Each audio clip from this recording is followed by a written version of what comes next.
Hello, everyone. Welcome into our latest live broadcast. It's Thursday, the 5th of June, 2025, and my name is CareyHolzman.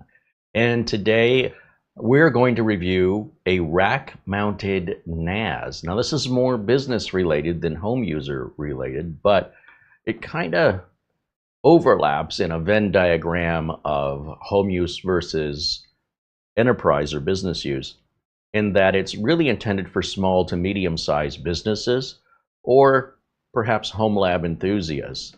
Now, the device we're looking at today is designed to go in something called a server rack, but more and more these NASs are replacing servers. Servers would cost anywhere from $3,500 to $10,000 depending on just how much data you're trying to serve simultaneously to how many people. Large corporations with thousands of employees would have multiple servers. And then servers started to become rented, where somebody else buys the server and has a bunch of servers all together in a data center, and they rent out fractions of the server to smaller companies, services like Amazon Web Service or AWS, which was and may still remain to be the most profitable enterprise Amazon deals with. They don't make as much money nearly with selling things on Amazon as they do with renting out servers. And renting out servers also means that for people starting a business, you don't have to pay all that money up front to buy a server in order to get your business started when you're not even sure you've got a viable business plan that's going to work. So that's a great way for businesses to require less startup money. And you can leave it that way indefinitely and just buy more and more NAS space as you need it versus trying to second guess yourself into what you need to grow into if you're going to grow at all. But as the network attached storage space becomes more powerful and as these individual drives become larger, it is now possible, more so than ever before, to replace a server, whether rented or in-house, with a network attached storage device, which can essentially do everything the same with identical performance in most cases for upwards of 200 employees. What that means is now we're redefining what a small business is, because I would always say a small business, small to medium. Small would be, I'd say, 30 employees or less, and medium would be, let's say, 30 to 90, maybe 100. I think over 100, you're a large business or enterprise. But no, the technology is just moving so fast that now a single NAS unit, such as this one we're going to look at today, can supposedly handle up to 200, a business with up to 200 employees or 200 simultaneous connections to the NAS. That's pretty darn impressive. And this is by no means a budget NAS for people just getting started. This wouldn't be the place I would start. But then again, if you had a rack that required rack-mounted equipment, it doesn't sound like you're starting. It sounds like you've got a pretty good baseline already. So my clients right now, I've got 3 clients running rack-mounted NAS systems. So instead of having the little shoebox sitting on the desk, they decided, it wasn't me, they decided, or somebody convinced them to put a rack into a wiring room and do it in the larger business will always do this, but a smaller business, it was pretty rare for me to see that.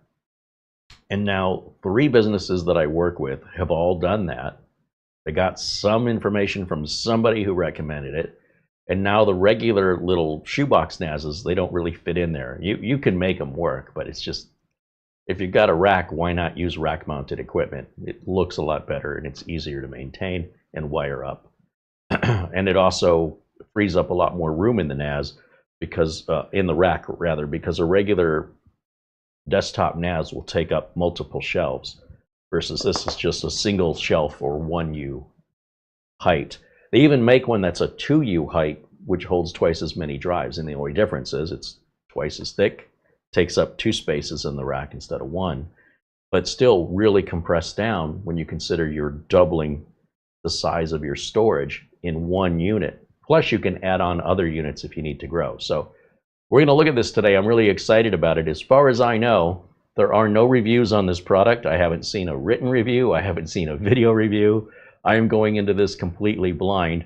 Our friends over at TerraMaster asked us if we were interested in it, and I said, heck yeah, because what I'd like to do after this review today is eventually get it set up at one of my clients and move them off of the Synologies. They all have Synologies right now. They're all limited to 1 gig per second internet connection or data transfers. There's no easy way to get them to 2.5 with Synology. So for what this costs and what this does and how much power it has, just the way it shows up out of the box, we can slide this right into the same amount of space the Synology takes up. And by the way, those Synologies are a few years old. They're probably 6 years old now, so they're about due. This has 10 gig networking on it, and none of my clients have any plans to go to 10 gig networking currently, but bumping them up to 2.5 gig, which would be 1.5 times what they've got now, doesn't require replacing anything except the network switches. So we make sure the network switches are 2.5 gig, and all the pre-existing wiring and all the new computers that they bought from me already have 2.5 gig network cards. So that's going to 1.5 times the speed of all their data transfers to and from the server. What that means is if you and I were sharing 1,000 cookies, you get 500 cookies, I get 500 cookies. Now we have 2,500 cookies. So that means I get more cookies than what was originally there, so do you. And neither one of us has more than the other. That's a terrible analogy. But essentially what it means is that if multiple people are writing or reading data to this at the same time, potentially they have more bandwidth available to them than they had in total if they had it all to themselves. And that's the importance of being able to upgrade the networking as data files get bigger. As a business grows and they add more employees, there's more bandwidth then to share. It's not necessarily to make one connection faster. It's like water pressure. The idea is that multiple people can be taking a shower at the same time without anybody losing hot water or water pressure. That's what we're doing here. Now, yes, does it affect, in the sense of using the water pressure analogy, are you going to get more water pressure? You will, but if it was already good to begin with, you probably won't notice it much. Where you're really going to notice it is when multiple people are placing a demand on the water, and if you're talking 2, 3, 4 people, all got a dishwasher running, you've got the washing machine running, you're taking a shower, someone else is taking a shower, and nobody realizes anybody else is using any water. That's how much pressure there is. In much the same way, if you think about it in the flow of bits of data, when you hear about these faster connections, 2.5 gig, 10 gig, it's not just so your stuff goes faster. It's so that multiple people can share this connection at the same time. So in the case of a 10 gig internet connection, or even a 2.5 gig internet connection, that's not necessarily going to benefit a single user because websites aren't loading any faster. You're not typing your searches any faster. YouTube videos aren't playing any faster. Where that comes in handy is if you have a family all under one roof, all doing their own thing online.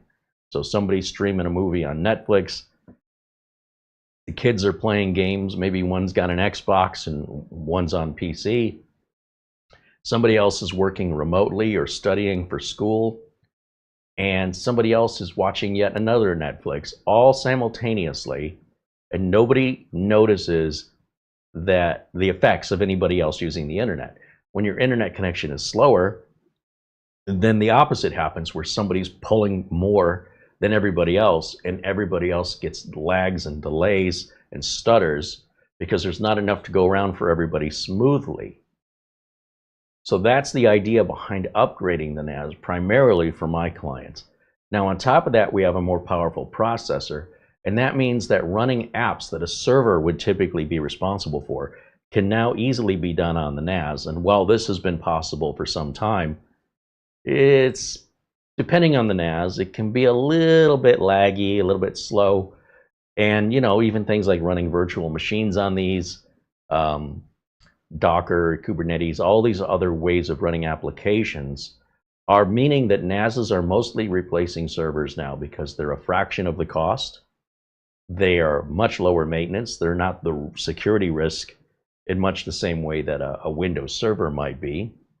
And you don't have to be a Linux guru to set it up like you would on a Linux server. And it doesn't require a keyboard, a mouse, a monitor. We're going to access everything on this unit right through our browser from any computer on our network. And if we want to, we can even allow access to it from anywhere in the world. I don't usually enable that because that means if I can get in it from outside the building, so can a hacker if they can figure it out. So by not turning that on, it's just a security measure I never have to worry myself with. But it depends on what your needs are and how you choose to configure it. It's very customizable so that you can have it configured the way that you prefer or the way you require, understanding the pros and cons of each configuration option. All right, let me say hello to everybody in the chat today.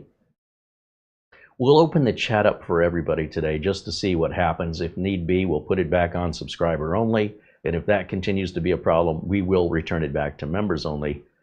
If the onslaught of bored people with nothing else better to do choose to come at me today, it comes and goes in waves. It's almost like everything's great for months, and then there's like a flood for some reason of people that are bored and lonely, and they want to harass. And I don't know when. We're kind of in that wave we've been for the last few weeks.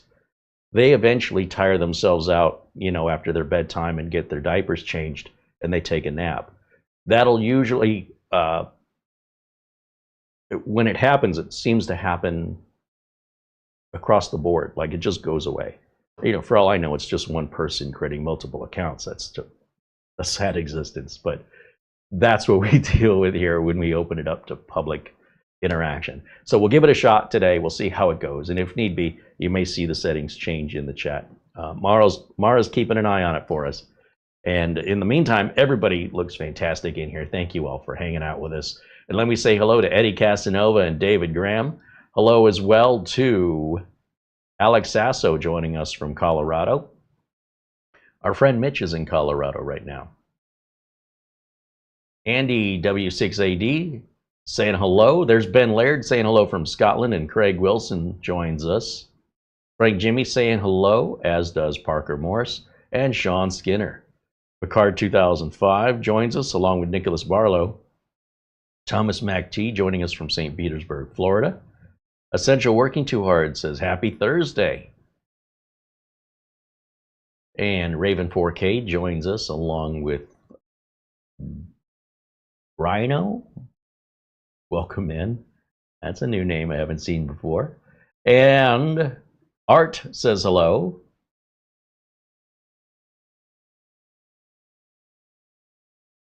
John Aleph says hello.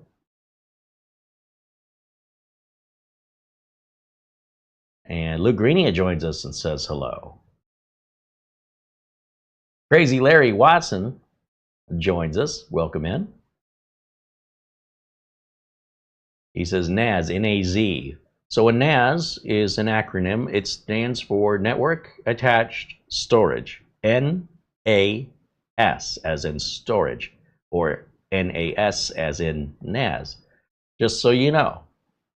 I don't want you talking to people, acting like you know what you're talking about, and say, yeah, I just saw Carey do a video on a NAS, and then you completely spell it. People are going to be, no. Looking out for you here. All right, so let's get it unboxed. I'm super excited to look at this because, quite frankly, we haven't seen a rack-mounted TerraMaster NAS before. We have looked at some previous models from Synology, and I don't think we've looked at one from anybody else, now that I think about it. Not QNAP, not ASUSTOR. And with Synology, I guess, starting to require their own branded drives, no other NAS manufacturer does that. And their drives typically cost more and are more limited in selection. We will take a look when the opportunity strikes at just if this is true or not on the Synology side of things. But If you can get something that's more powerful with faster networking for the same price that doesn't have a drive limitation, why would you ever go back to Synology again? Now, I'm just speculating here. I don't know. We'll try and get one in and we'll evaluate it. But what I want to do today is what I'm not seeing anybody else do, where a lot of people, because Synology is the big, the 800-pound gorilla in the room, let's take a look at what their competitors are doing to win your business away from them.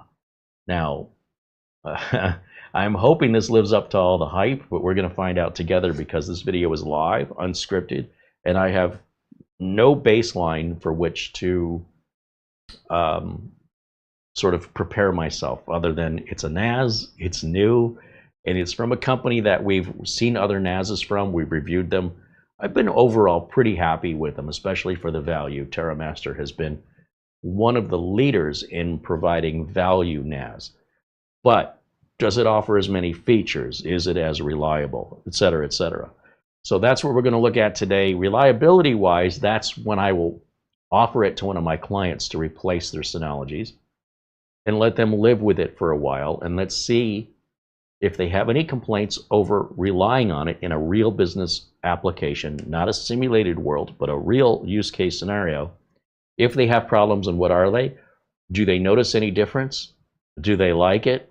And keep the whole technical nerdy side out of it just to see what their experience is as the employees of the company and overall what their thoughts are. It may be that they don't notice. It may be that, hey, suddenly everything got faster. It may be, hey, we're having another problem we need you to fix. That's what deploying it in the real world is going to do for us when we establish a long-term review. But first, we have to make sure that just out of the box, it's everything TerraMaster says it is. Let's get to unboxing.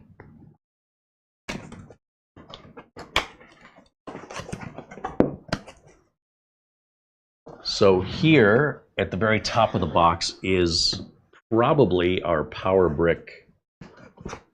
Now, traditionally, a network attached storage would have a power supply, rack mounted network attached storage would have the power supply inside of it. Because it's so wide, there's usually plenty of room. And then they'll usually add some fans to just cool down the power supply. But it looks like TerraMaster's going with an external power brick because I can't imagine what else would be in here. Yeah. So it is an external power brick with an Ethernet cable.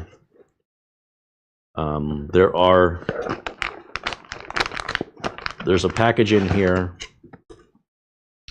of what we call ears. And what the ears are the ears are optional. Not everybody has a rack, even if you if you bought this and you don't have a rack, you can still use it. But to secure it into the rack, you need to attach things to the side, the left and right side.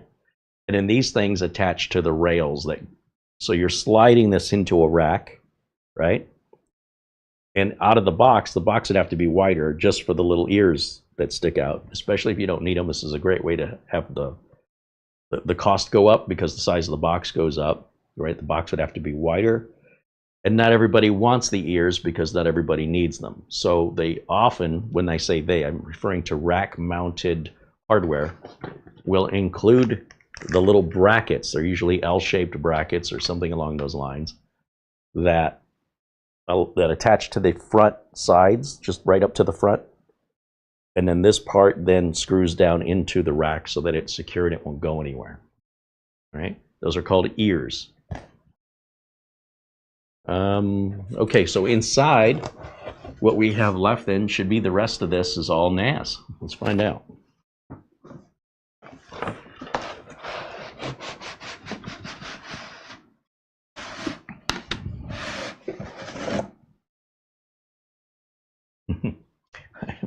I'm gonna bury myself in here. People are gonna find me perfectly mummified below 100 years of computer equipment. We've got some instructions. Those might come in handy. We'll see if we need them.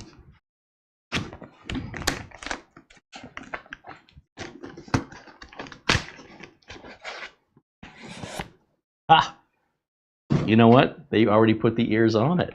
So that means those are pull handles. Those would attach to the front, I believe, front of the NAS, so that you can pull it out of the rack. You know, you'd have something to grab and pull it out. Not every rack-mounted device has that, the handles. It does make it easier, but for the most part, you don't need those to put the NAS in, or any rack-mounted device. You need that to pull it out. And there's, you know, you could also reach under it or above it and pull it, just get it to slide out of the rack once you've unscrewed it from the ears, or unscrewed the ears rather from the rack. That's interesting that they've made the packaging a little bigger in order to accommodate those ears. They don't stick out very far, but if you look right here, they've had to make the packaging bigger on both sides just for this one little piece of metal. The rest of this is pretty low. So I'm used to these being in a bag with screws, and what they've given us instead are these little U-hooks that you can attach on for, again, just for pulling the rack when you're removing it, which I don't know. At that point, do you care anymore? Because usually if you're removing it, it's because you're replacing it, whether it's an upgrade, repair, or whatever reason. It's not typical that people rearrange the rack, and even if they do that, they'll only do it once, maybe. But I'm not complaining, but that's what that is. If you were wondering, what the heck is that for? So it's optional, you don't have to use it. Same with the ears. You don't have to secure things into the rack. Good idea for you to do that, though. All right, let's see what we have here. Piece of tape.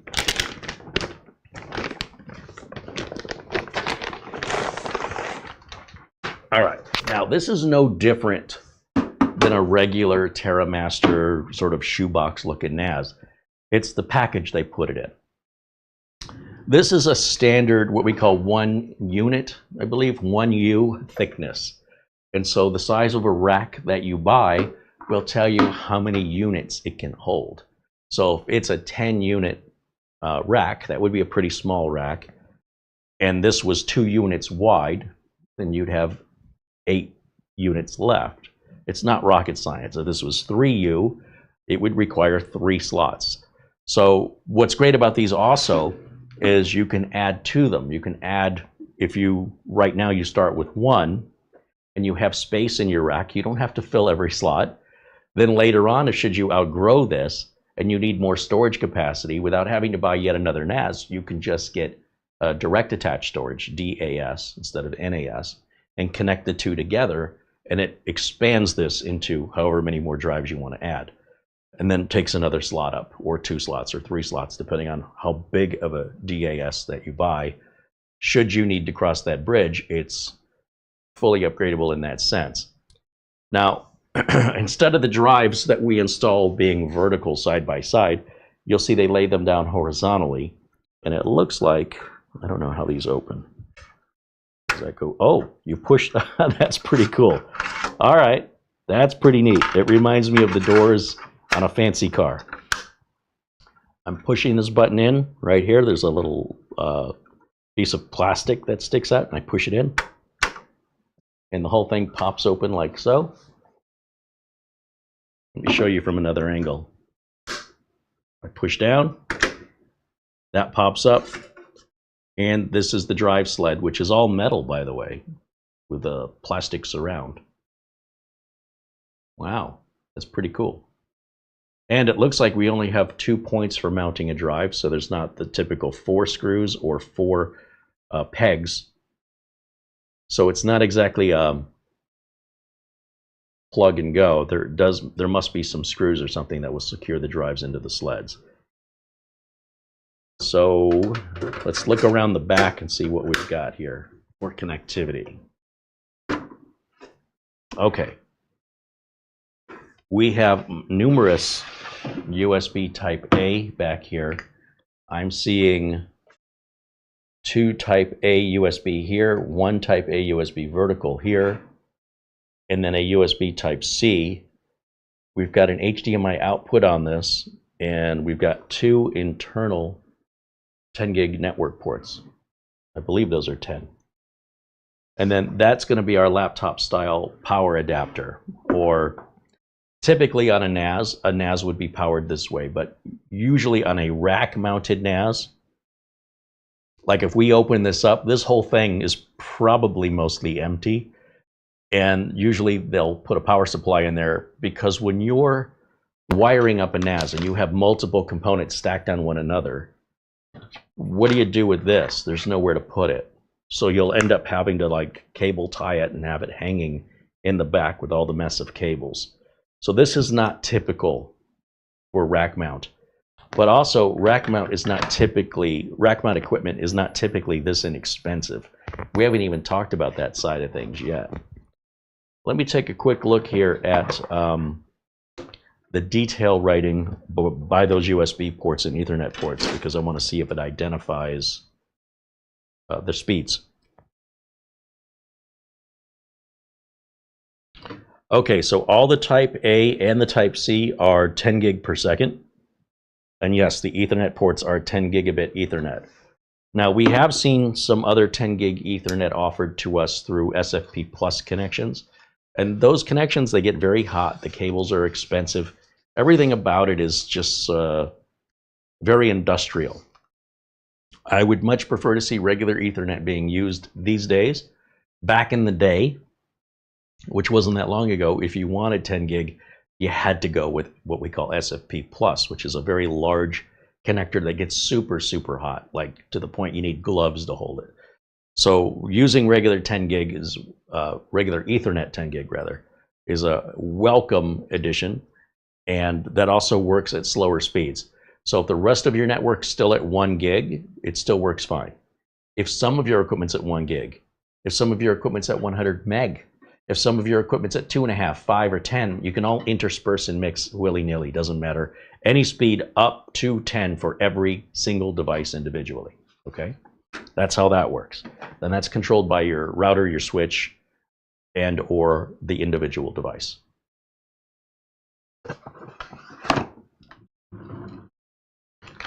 They do include an Ethernet cable, and these are the little hooks or handles, if you will, that I was talking about earlier that maybe I can give you a closer view of.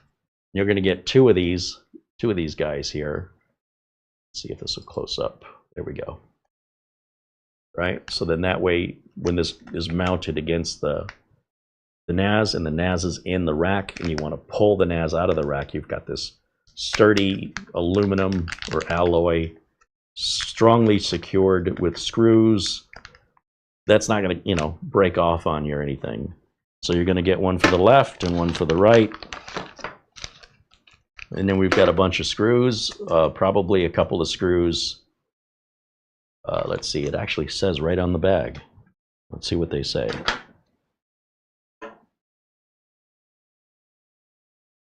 This is for 2.5-inch hard drives. So you need to mount those drives from the bottom. So these are really small, shallow screws. Putting them in the regular 3.5-inch bays. These larger screws here, these are typically going to be used for mounting something where a flush screw that's pretty robust is going to be needed. So my guess is going to be it's for these. These probably go 2 screws to each one. And then we have regular hard drive mounting screws for 3.5-inch drives. And they do give you a bunch. Now, typically a 3.5-inch, any drive would take 4 screws. I don't know that you need 4, but you have 4 drives at 4 screws each, so we should have 16 total here. And I would imagine the same number for the smaller drives if you were using 2.5-inch SATA drives, which we are not. And they even give you, a halfway decent little screwdriver here. It's not as bad as not as useless as what we've seen with some other tech gadgets like little NVMe enclosures and whatnot. All right, let me just toss that in there for now and move this aside over here, and we'll go back over to camera 1. And yeah, you'll also see there's little nubs that stick out. Racks will often have a shelf that is very much like a kitchen drawer, where there is a rail that slides inside of another rail in and out, or like an office desk where the drawers you'll see the rails on the sides. And those little nubs, they stick onto the rail. So the rail is on bearings and it slides out with a flat tray in many cases that this rests on. And then it may not have the flat tray. Some do, some don't. And then that just kind of locks in. And then the whole thing slides back, and then you can secure it on each side with 2 screws. It ain't going nowhere. These are fans, if you're wondering. 1, 2, 3. Especially around the 10 gig networking, that gets, as I mentioned, even regular Ethernet 10 gig networking gets hot. That's normal. That's, if you want performance, you're going to get the heat that goes with it. And let's see, we've got some stickers. This big yellow sticker here says we provide quick service and respond to all customer queries in 24 hours. In case of any problems, please feel free to contact us. And then that's listed in 4 other languages. So that big yellow sticker there is just that 1 sentence or 2 sentences. We got our serial number, and then of course our product. In case you're calling for support, they need to know, what do you have, right? And then on the bottom, it's all ventilation. And so the problem you could have by not putting this in a NAS is blocking these holes. And you know, if you were going to keep this on a desk or something, you definitely want to rest it, I don't know, put something underneath of it on the edges, or at least in the middle on the front and back, to keep it breathing okay. So it's not really intended to be used outside of a rack for that reason, for cooling.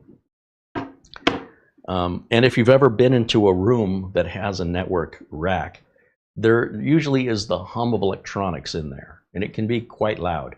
This level of equipment is not designed to be sitting next to your desk. It's designed to be in another room somewhere, preferably with a locked door, so that thieves or curious people can't get in there and shut your whole business down. Hey, what does this do?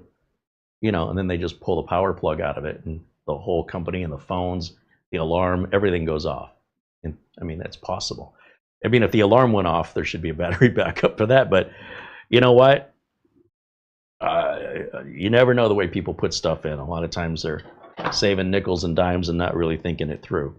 So for those reasons and more, we typically put stuff like this in a room that has a locked door that only authorized individuals can get into, because it's not like you're going to, once this is set up and configured, no one should need to get in there again unless we're making changes or there's a problem, which doesn't happen too often if it's set up correctly, and if there hasn't been some natural disaster or, you know, power spike or something that damaged the equipment.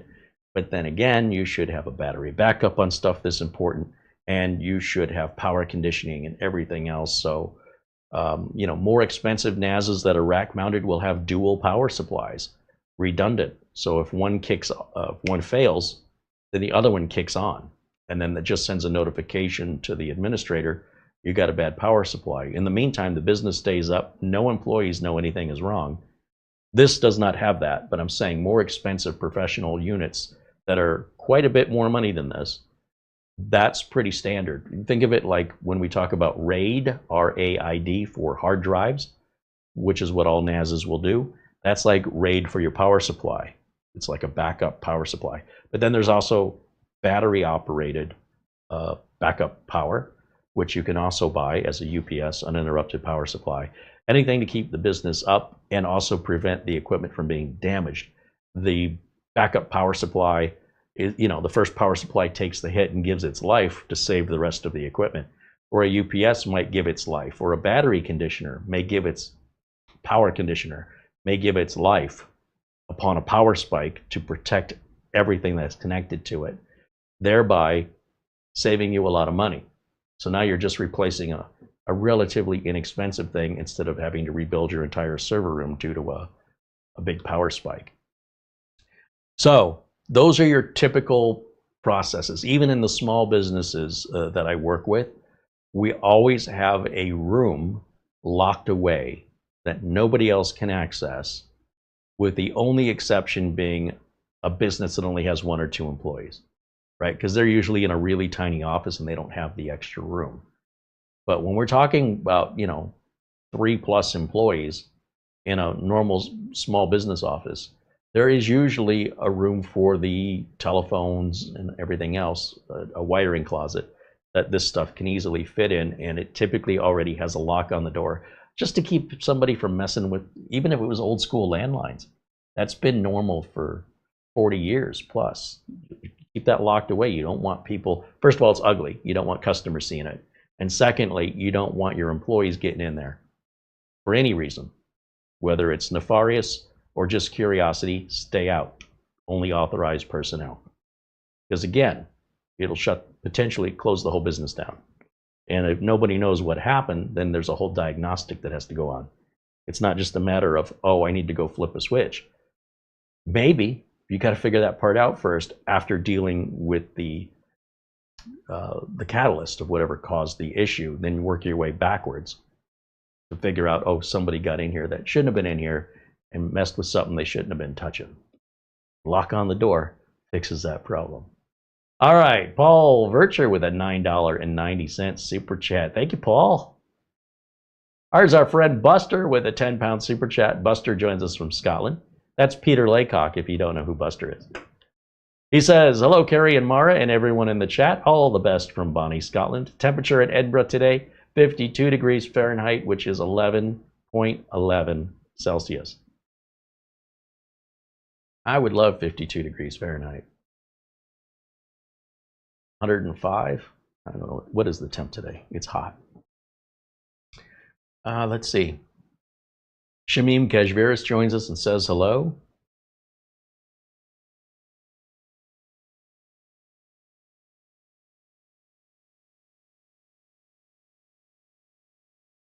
Raven 4K says this NAS kind of looks like something from that movie Tron. Yeah, well, I mean, if you've ever been in a server room, this looks like everything else to me. But if it's not familiar to you, I see how you can make that connection for sure. Gil Garcia joins us, says hello. There's Phil Stodd. Chris Johnson says hello. John Paul Bacon says hello. There's YTJ. Gentleman 2000, all joining us. Ron Barnish. Hey, Ron, good to see you again. Good to see all of you. Just haven't seen Ron in a while.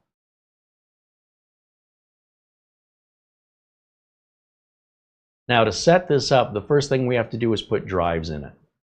And I've got some drives that came out of a previous NAS we were using at Studio B. And these are recertified drives. Amazon sells these for about $100 less, and I've never had a problem with them. They are, I don't know if they're coming out of data centers or what, but they have a different label with a green border. They're very clearly marked as recertified. And I've seen YouTube videos where people are, analyzing these left, right, and center to figure out what are the odds of failure and all this other stuff. And, in the real world where we're making money, we're not sitting there spending, trying to save money on one side, but then replacing that with spending our time. We're trying to save both time and money. So rather than trying to guesstimate how much life is left on a recertified drive, we simply buy them and deploy them and see how long they last in reality. For the money we save on 4 of these drives, we could get a 5th drive effectively for free compared to buying new. And so far, I've never had one fail. Knock on wood, it's just I haven't dealt with a bad drive, new or recertified, a bad mechanical drive. What's it been, 3 to 5 years? I just haven't seen them. They're certainly not deployed as often, right? Desktops really don't carry them anymore on new machines. Same with laptops. They just doesn't make any sense to do that anymore. And, if people have them, they usually added them themselves. And when it comes to like network attached storage, I just upgraded the 12 terabyte drives out of the Studio A NAS that have been running for 4 years, I think, and put some 16s in there just because space was getting tight. More than likely, you're going to have space issues before you have a failure, or 10 years goes by, whichever happens first. That's the state of mechanical drives today. So if you've got a mechanical drive upwards of 10 years or older, you can expect that to fail any day. And, that's just the way they are. They will all fail. But the reliability seems to be getting up and up and up to the point where I can't tell the difference between recertified drives and new drives except in the cost. I'm never going to see this label. I don't care if the label isn't in color and it has a green border, I don't care. It's going in the NAS. I'm never going to see it again. If it operates and acts like a new drive, but it saves me $100 per drive times 4 drives, that I'm going to notice immediately. Now, if they end up failing and I have to put labor into going to the client's office and replacing it, even if it's under warranty, it's still a pain in the butt. We'll reconsider doing that. But so far, I'm telling you, for all the recertified drives we've got in play right now, which is somewhere around 40, we have not seen one fail. Not yet.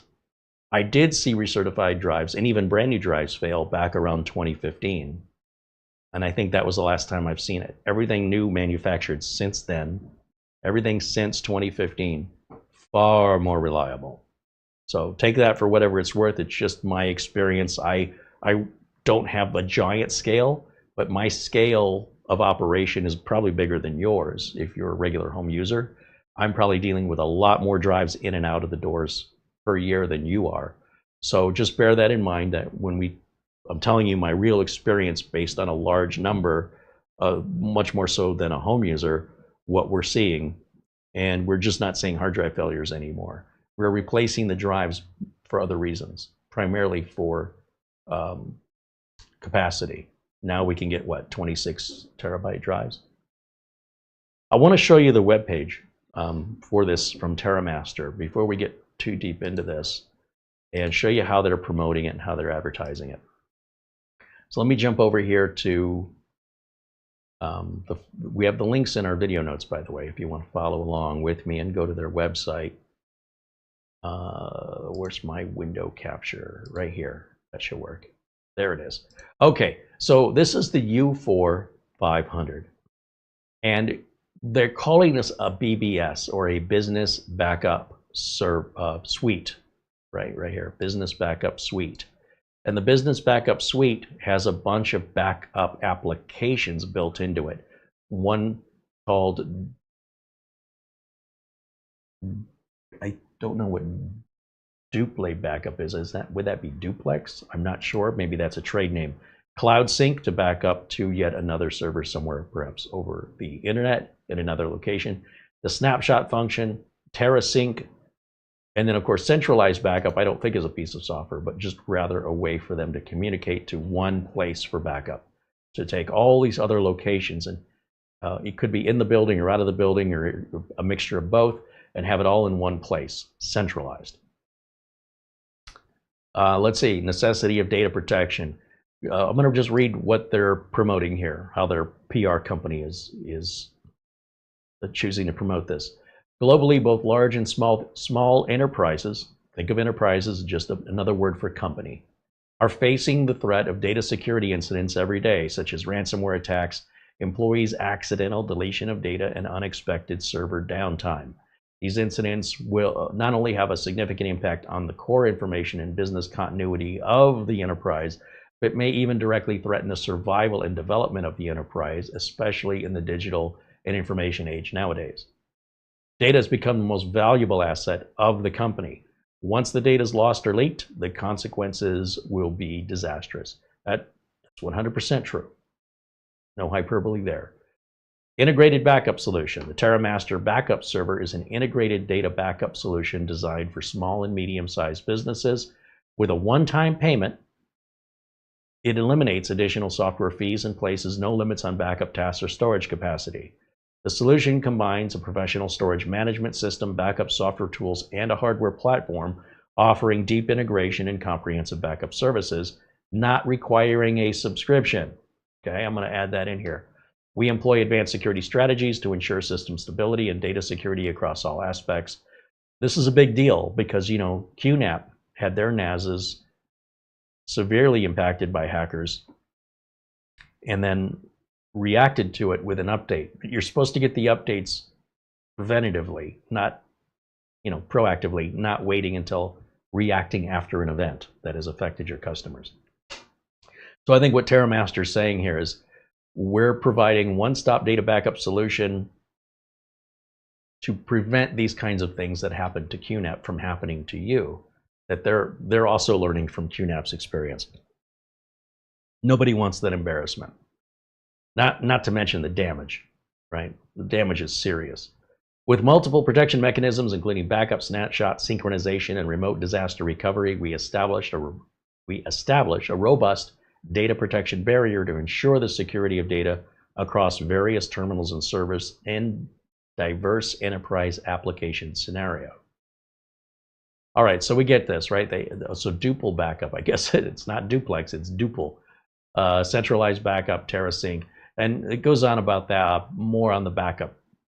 And then we talk about sort of a flow chart of how things connect together from the main TerraMaster NAS or TNAS, right? From here, it breaks down into these branches and those branches, right? One-way backup versus two-way synchronization, et cetera, depending on the needs of the individual. So when we talk about, they're going to talk about all the benefits of it. We're going to get into that. They talk about some of the challenges in backup. So very much focusing here on the security of having a reliable backup that you don't have to constantly babysit, although auditing it from time to time is strongly recommended. And of course, works with Mac OS as well. And it's passive, right? Meaning that you don't have to be involved in it. Once it's configured, just let it run. And again, I would still recommend auditing on a regular basis just to make sure it's doing what it's supposed to do, along with ensuring data security. Also, the team collaboration of having a NAS, meaning we can work in the same files. Maybe not at the same time, it depends on the application, but that I'm not having to copy a file on a flash drive and hand it over to you so you can work on it, update it. Then we got to wonder which version's which, and it starts getting really confusing. So having a centralized location that we can all work from in a company means I can start picking up where you left off, or you can pick up where I left off if somebody is no longer available to do that job. Or I have a very specific function and I've done my part, now it's off to you to do your part, and it all stays in the same location. So anybody that works at the company that needs that, whether you're there or not, they can find it on their own and keep the business up and running and service the customer without saying, I got to talk to Carey to find out where the data file is and get back to you. That's very unprofessional, and it appears very disorganized to a customer. So they talk a lot about backups here. So much so it's in the name of it, right? It's a BBS, a business backup suite. And of course, it goes on with each type of backup protection. Talks about ransomware attacks and what they're doing to keep you safe from that. Talks about the folder snapshots and what they do. And yeah, some more features of the way that they've implemented their backup versus competitors. And then, of course, they're saying enterprise, less than 50 people, recommended main backup versus an offsite. The T9-500 Pro, 50 to 100 people. The T12 and 100 to 200 people. What you're going to see is the number of drives, right? Here's the U12 would hold up to 12 hard drives. In theory, the more employees you have, the more data you've got. So you're going to need a NAS that has a larger capacity. The integration of hardware in this is pretty impressive. We're looking at an Intel Core i3-1215U. That's a 6-core, 8-thread CPU that can run up to 4.4 gigahertz. This is crazy for a NAS. That's really high-end for just a NAS. Integrated graphics, which you probably won't need in most businesses, but it's there if you want to use it. It's got 8 gigs of RAM in it, and if you are going to run a lot of apps on this locally, just like you would do on your phone, let's say, then those apps are going to run faster and more responsively if you add more RAM. But if we're just using this as file storage and backup, then the 8 gigs is all you need. It's got the two 10 gig Ethernet ports, and it also has two M.2 slots for what appears to be caching. So if files are repetitively going, people are going into the same files over and over, instead of loading it off the mechanical drive, it can load it off the much faster M.2. But if you're only connected at 1 gig, you may not notice any difference whatsoever. This gets more important if you're running it at 10 gig or at faster network speeds and the files you're loading are large, this can make a world of difference. But if you're still connecting at 1 gig and your files are relatively small, or your files are small, You may not notice this one way or the other. It could be a complete waste of money. Depends on how it's used. Now it shows it's got up to 96 terabytes of storage, but I do believe that that can actually get bigger as drives get bigger. So they're saying 24 terabyte is the biggest size drive you can buy, but I think the 26s are out if I'm not mistaken, and those should work just fine. You can also pair these two 10 gigs together for a total of 20 gigs of networking capacity with write speeds up to 2,000 megabytes a second. That's really impressive. That might be faster than the drive you've got in your computer now, your NVMe. It's entirely possible. So it's nothing to shake a stick at. T-RAID is TerraMaster's RAID and RAID Plus, and that's to have the multiple drives working together as one. And I mentioned the expansion of a what does the D stand for? Direct attached storage. To expand without having to buy yet another NAS, you can just buy the storage part and connect it to add 4 more drives or 8 more drives or whatever they offer. And of course, you know, we get into the technical stuff with iSCSI, NFS, WebDAV, SFTP, NFTP, AFP, and SMB. For people that are into that level of tech, right, if you're into that level of work, this may be very important for you to understand that this is not limited for small business. This actually does a lot of things traditional servers have been known for or maybe purchased for without the expense and complexity of setup. It mentions there are virtualization tools for all these things, Docker and server and XP and etc., Linux, Arch, and a little bit more on security. They talk about the ways that this would be used in commercial applications. CRM, for example, MySQL, Java, Java virtual machines, I mean to say, as well as you know, CRM, things that if you're going to an office, you're familiar with all of these terms likely, depending on what kind of work you're in.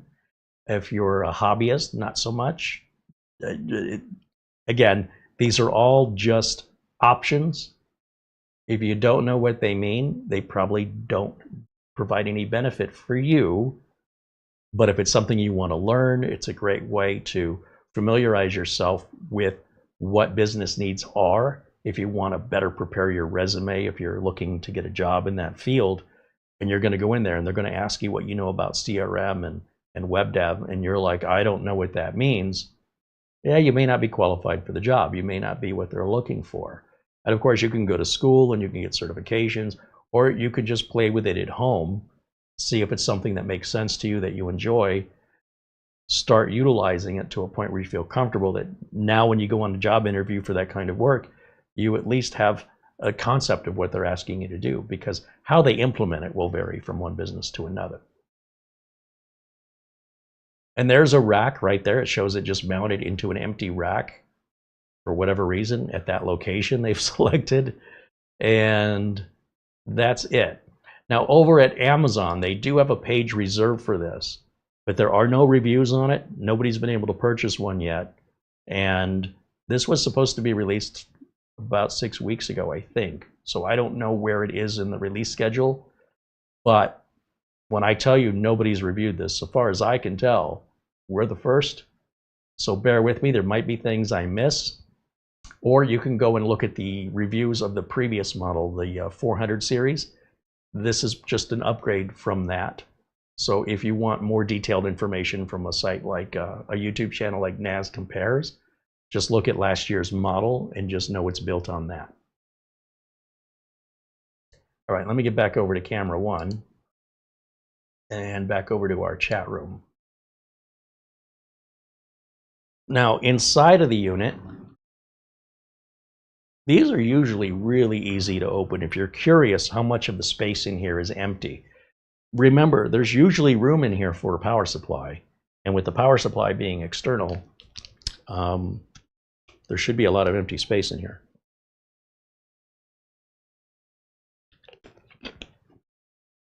We'll take a look at the inside before we fire it up. Looks like we've got a screw right here, one here, one here. Maybe just 3 screws is all it's going to take. There's really no reason you should ever have to open this unless you want to install the NVMe or more RAM. And my screwdriver bit is too big. I need a smaller screwdriver for the head on these screws. And these are not screws you're supposed to, you know, really torque down. They're tiny, fine thread screws, okay? And they're just there to keep the lid on securely.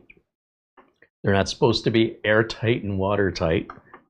So don't torque these back down if you were opening up a rack unit in general, because the material, they're trying to make it lightweight, okay? So they don't want it flexible where it's gonna bend in your hands, but at the same time, they don't want to make it so heavy that it makes it difficult to install or remove or work on. So there is sort of a delicate middle there. Same with a car. You know, they want a car to be safe, but they don't want it to be so heavy that the gas mileage goes down the toilet or the expense of making the car goes up for the cost of the metals or materials.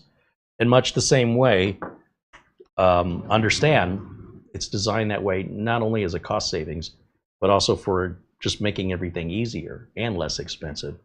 So if you go torquing those screws down on that soft metal, you'll likely just strip them out and it'll never tighten again. Now with those screws removed, I think that's all there is holding this in. And usually it just requires us lifting up. Oh, wait a minute. There are 2 more screws on each corner back here. So it's a total of 5 screws, 3 in the back and 1 on each side. They're all the same screw.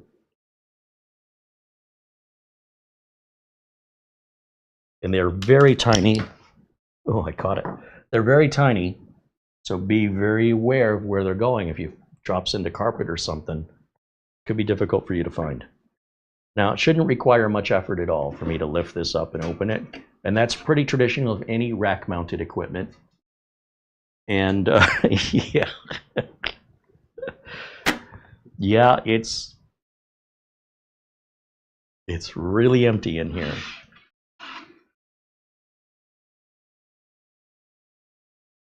So essentially, everything that you see in one of those little shoebox desktop NASs is right here, just laid out differently. Same board, same processors. This board, however, does have some added features on it that you may not see in the consumer NAS desktops. But as you can see, we've got our 2, I don't know, can I go close on this? Let's try that. Let me bring it over this way.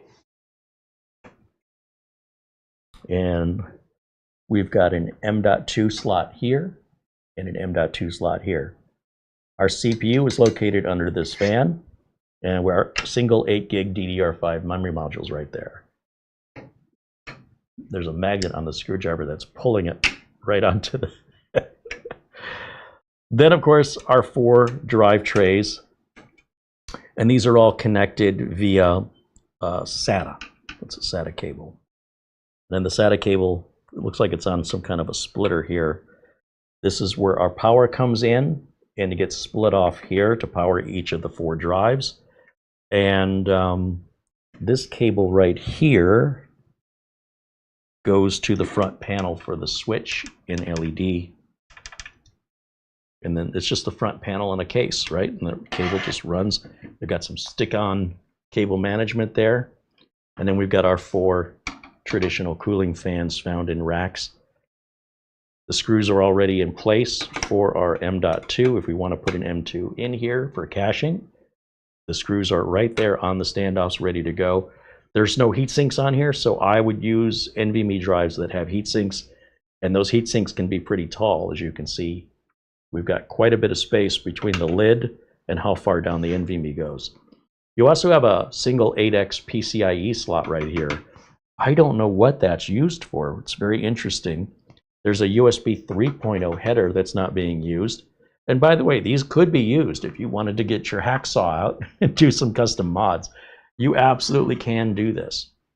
So there's just not much to it. It's pretty well this very similar to a desktop NAS laid out flat instead of vertically. Or a lot of times these drives will be stacked one on top of the other, and then the motherboard may be installed vertically along the side, and that makes for a much more compact package.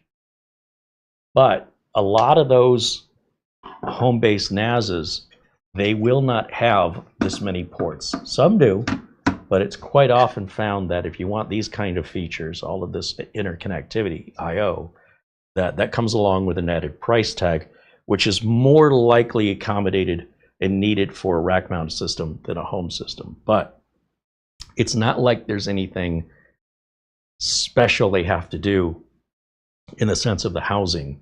It's just really what's selling. What are consumers buying? What are businesses buying? And there are two boards in here.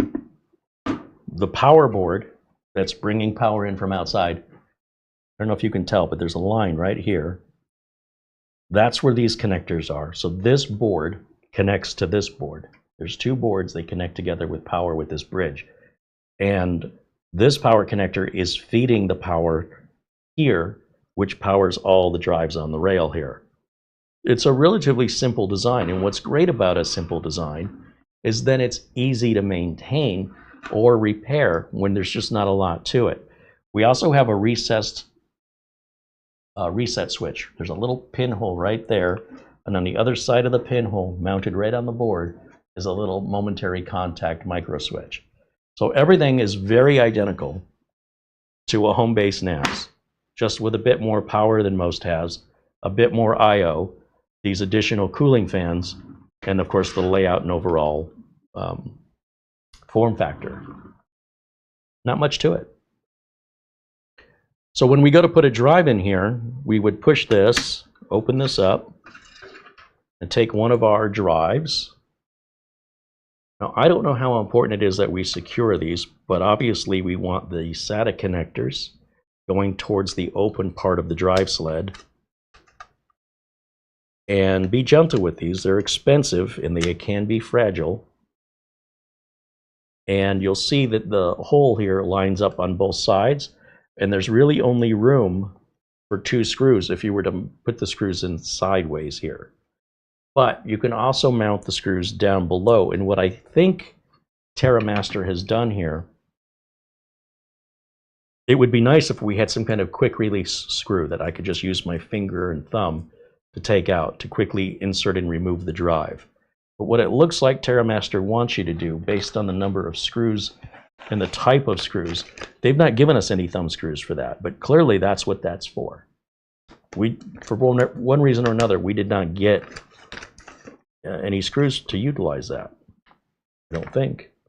No, there's nothing in here. So instead, we'll use this bag of screws that says 4 3.5-inch drives. Not the number 4. I don't want to confuse you. These are 4. That's not confusing at all, because we are going to put in 4 of these.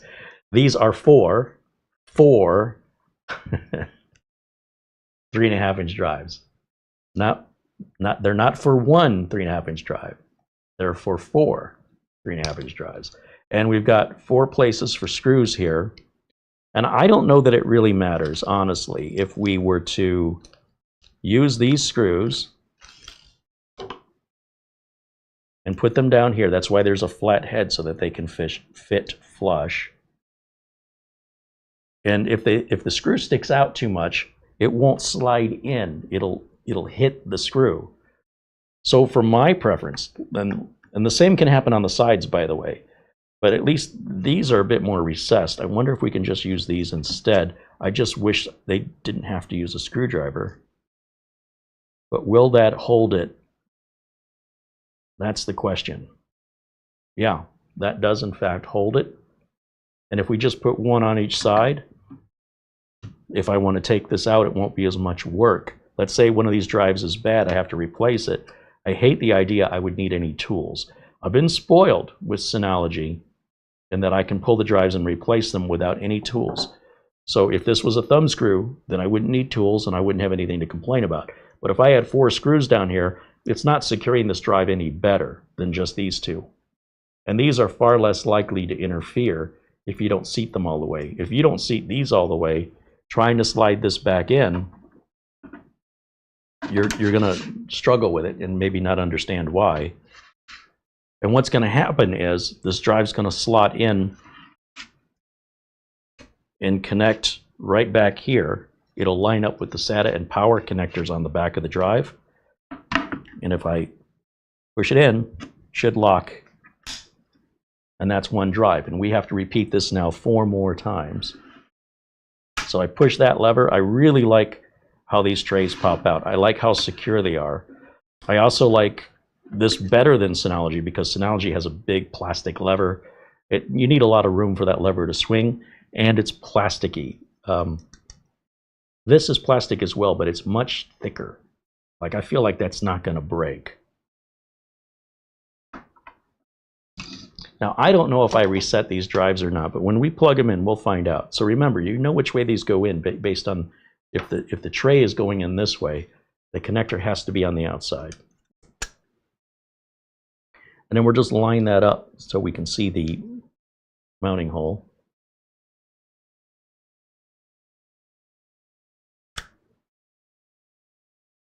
Right there.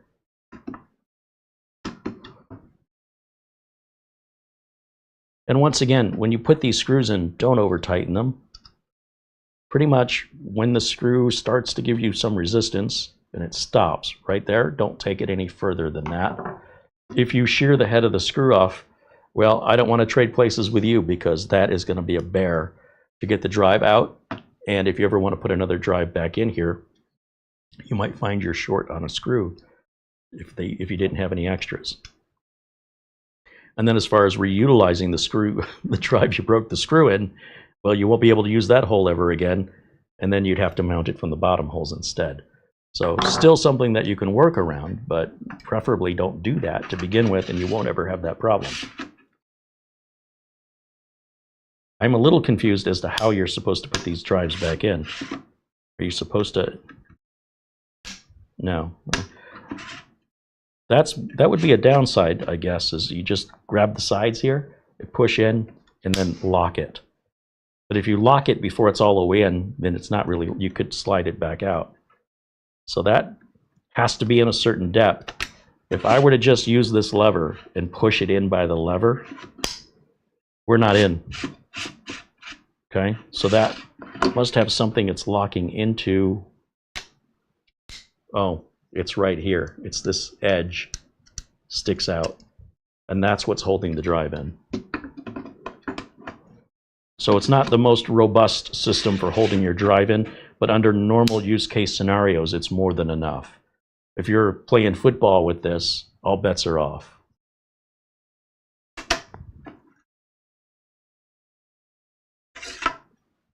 Okay. We'll add another drive.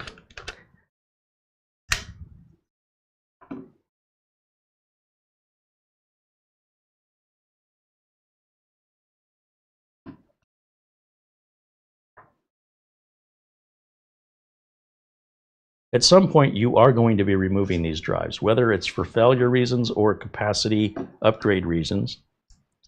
And again, don't think, well, I don't worry about over tightening the screws. It will come back to you. You're just setting yourself up for a future nightmare if you don't do it right today.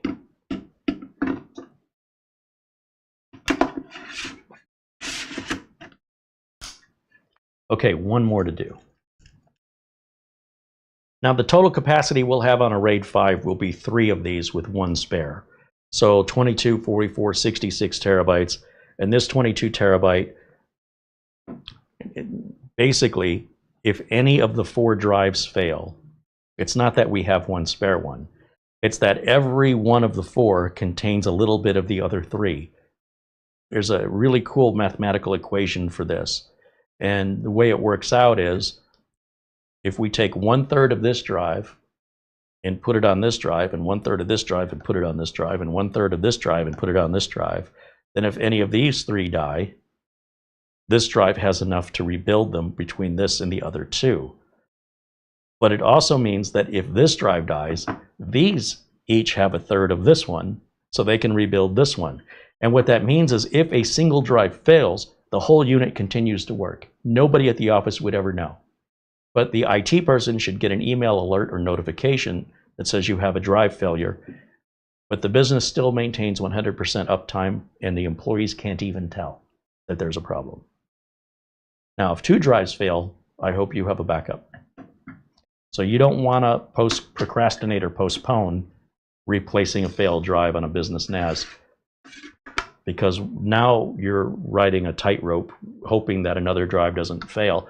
You could say, well, what are the odds? You know, but trust me, Murphy's Law is alive and well. And if it's going to happen, it'll happen between when the first drive fails and when you haven't gotten around to replacing it yet. It should be ASAP that you replace that. The clock starts ticking. Imagine there's a bomb that's going to go off, and the countdown is ticking up instead of down. How do you know when the bomb's going to go off? You won't know. Does it go off in 5 minutes? Does it go off when it hits 10 minutes?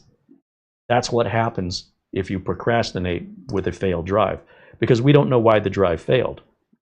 So we don't know if others are soon going to fail. And for that reason, we always store offline backups. But as you can imagine, an offline backup, if these were full, we'd need to back up over 60 terabytes of data. That's going to cost some money, one way or the other, and it's going to take some time. But compared to losing everything, it's very inexpensive and doesn't really take that much time at all. So here's what it looks like fully populated with the lid off. Not much to it. Let's go ahead and plug it in, turn it on, and we'll start setting it up for the very first time. Back to widescreen. Give me my power brick here.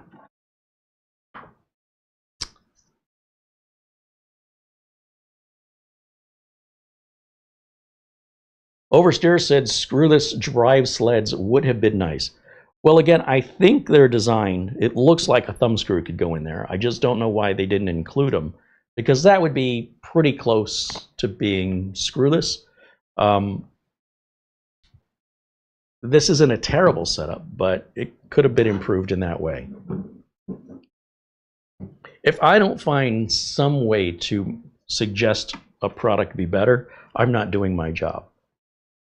That's what bothers me when I watch other YouTube reviewers that are doing reviews that have nothing negative or critical to say. You're watching a commercial when you see that happen. No matter how good I like something, there's always some room for improvement I can come up with. No matter how bad I don't like something, no matter how much I don't like something, I can always find good things to say about it as well. There should always be a counterpoint, and let the audience decide. It's not my job to tell you if you like this. I'll tell you what I like about it, I'll tell you what I don't like about it, and overall, come up with my consensus. But if I only steer you to my perspective, not allowing for anything outside of my agenda, because I refuse to see it, I'm doing you, the viewer, a complete disservice by omitting information that might be very valuable to you versus the things that are value to me may have no value to you. In other words, there may be features on this I have no interest in, that's all you care about. And this may have those features in a way that nobody else does. And the fact that I didn't mention it, if you were aware of that, you'd probably think this was a gross injustice of a review. So while I can't cover everything, I do try to maintain a balance of like and dislike. And usually I like things. If I knew out of the gate I wasn't going to like it, I wouldn't bother reviewing it. I'm not here to have companies send me products for me to, immediately be biased towards not liking it. If you see it here on the bench for any reason at all, whether we bought it or it was sent to us, in this case, this was sent to us from TerraMaster for full disclosure, but there's no requirement from TerraMaster with regards to what we can say when we make this video. We're not checking in with them other than showing them the video when it's done. We hope they like it, and we hope we like their products, and we hope that if those two things match, we can continue seeing more in the future as things continue to evolve. On the other hand, if we don't like it and we think it's terrible and they don't like the review, they probably won't want to send us anymore, and we won't want to see anymore. See how that just works itself out? Just be honest. So anyway, I do think this is going to be great, though. I've liked the other TerraMaster units we've seen. Again, I feel like this could be in here. They got room for it. There's room for a power brick in here. If we wanted to, we could mod this, put the cable inside, get some double-sided sticky tape, and just drill a hole right here so the power feet can go in. And this could still be the same unit hidden under the lid. They wouldn't even require much from TerraMaster to do that.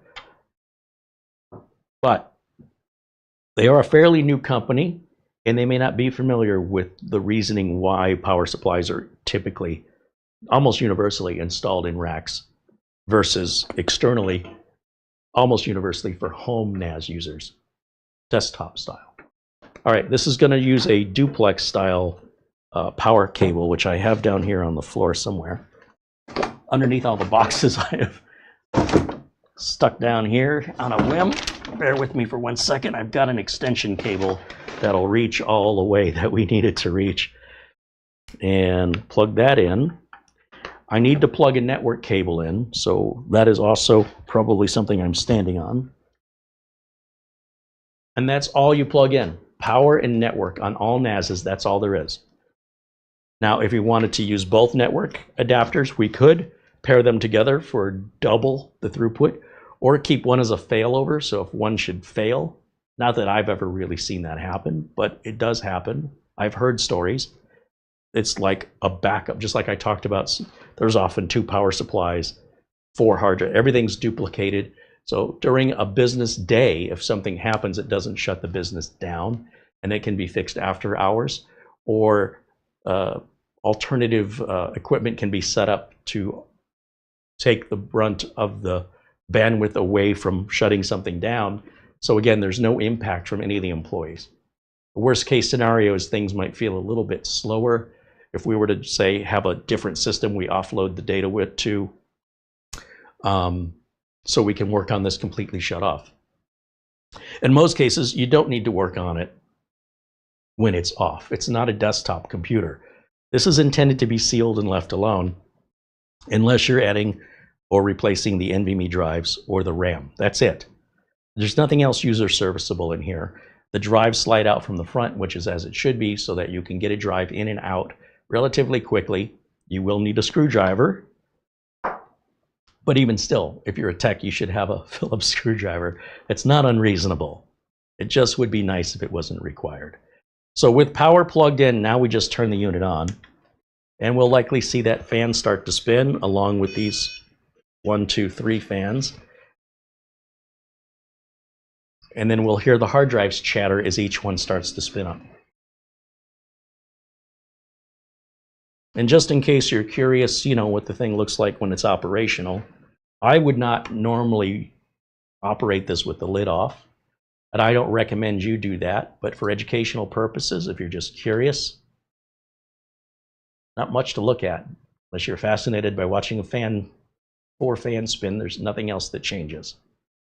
And we do have some green LEDs built into these hard drives, apparently. Or no, the green LEDs are on the, that makes more sense,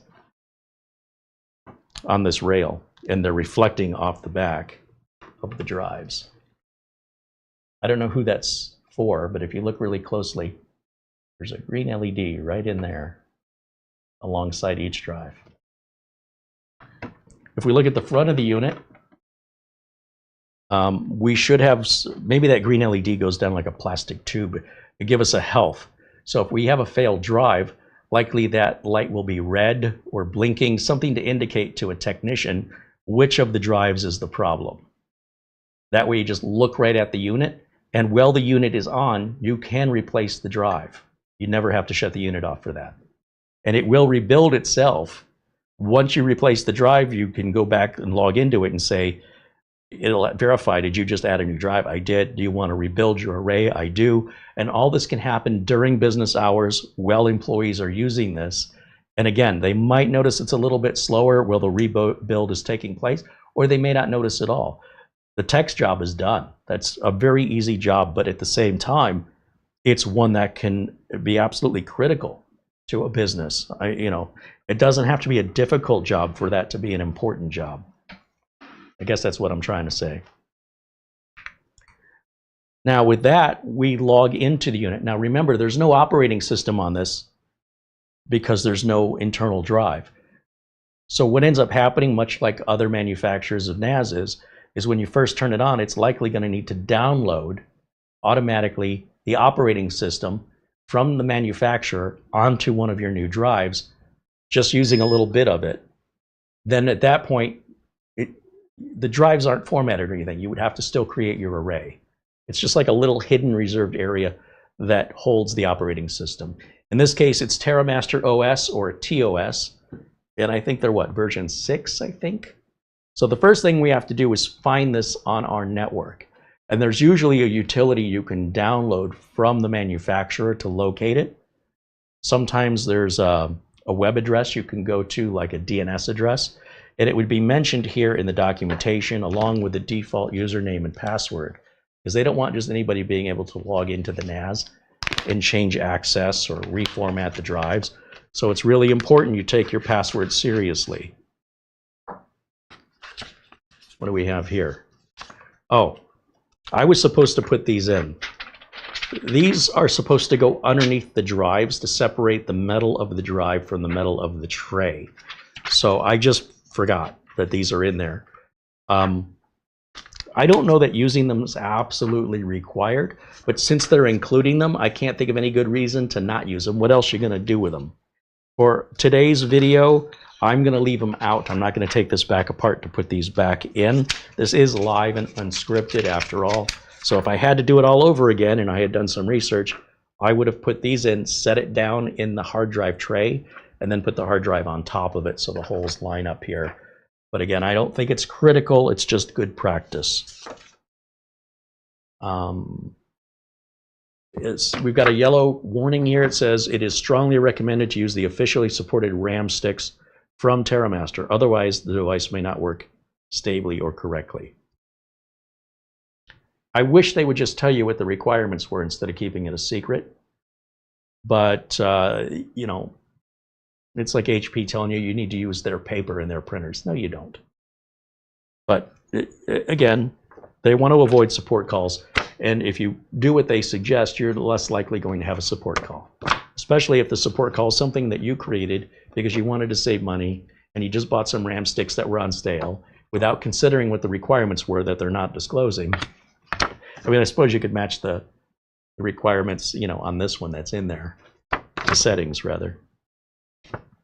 There's a little diagram of how to install the drives, and they are showing the screws going in the bottom of the drive, even though we went into the sides. 6 of one, half dozen of the other. If you register this device, you'll get 6 months more warranty. Obviously, they want you to register. They want to know who their customers are. They don't. If you just buy this somewhere, they don't know who you are. If you're a customer, they'd like to know that, wouldn't you? If you sold something to somebody, wouldn't you like to know who they were? Because otherwise, how can you let them know you've got new products or new add-ons when that happens? Who else would be better interested than somebody who bought the unit than just randomly sending marketing emails to random strangers? You could target that to people that already have your stuff. I would think most people would appreciate that, but that's what the registration does for them. And then what it does for you, and to encourage you to get it, is adds 6 months of warranty to this. Okay. I don't see anything about logging into it, though. I just see warranty. Quick installation guide. Okay. There was one more piece of paper in here. The quick installation guide has a QR code. I guess we can set this up with our phone, but to get help, I don't want help. This is suggesting we go to a website called start.terra-master.com. Let's try that here on the streamer. So let me open up a tab. Oh, good. My YouTube chat just crashed on me. That's lovely. Peter VZ with a €1 super chat. Thank you, Peter, joining us from Amsterdam. Michael Lavelle says hello. Sorry, guys, I've not been looking here in the chat.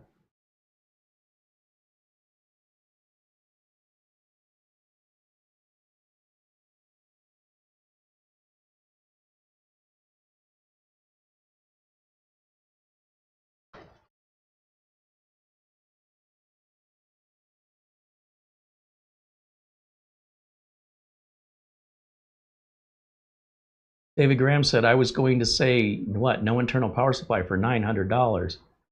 Well, think about if you built a computer yourself with the case and the power supply that can hold 4 3.5-inch drives and support a RAID array that you could, in theory, let's say, run Unraid or TrueNAS or, gosh, there's a few other open source alternatives, which, by the way, you can also run on the TerraMaster. I prefer to run the operating system of the manufacturer. So, for example, Beelink recently introduced a 6-bay NVMe NAS. It's like a little cube, but you have to load your own software on it. Beelink does not provide any NAS software. I would never deploy that to a business. As a home user playing around, that's fine. But when you buy QNAP, ASUS Store, TerraMaster, Synology, even Ugreen, they've got their own operating system. That's what I want. I want to be able to take it out of the box, plug in the drives, load the operating system, and that way I have the security.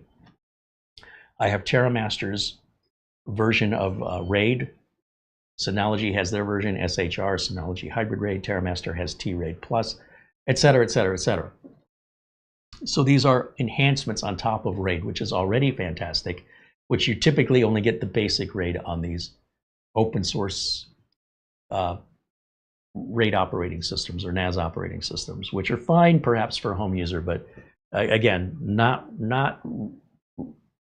user-friendly enough in the interface and setup, and certainly not as friendly on typically power consumption, because those you'll also need, in many cases, a keyboard, mouse, and monitor to at least get the operating system installed. Here we take it right out of the box. We never hook a keyboard, mouse, or monitor to this. We're going to access everything through a website locally here on the network, not just that anybody can access, unless we choose to enable that. That is not turned on by default. And that's true of all of them. ASUS Store, again, TerraMaster, QNAP, Synology, Ugreen. They're all going to be very similar in that way.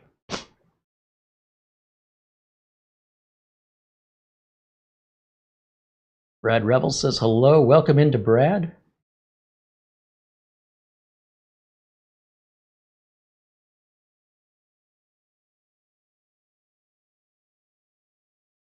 Just want to catch up with your comments here before I move on.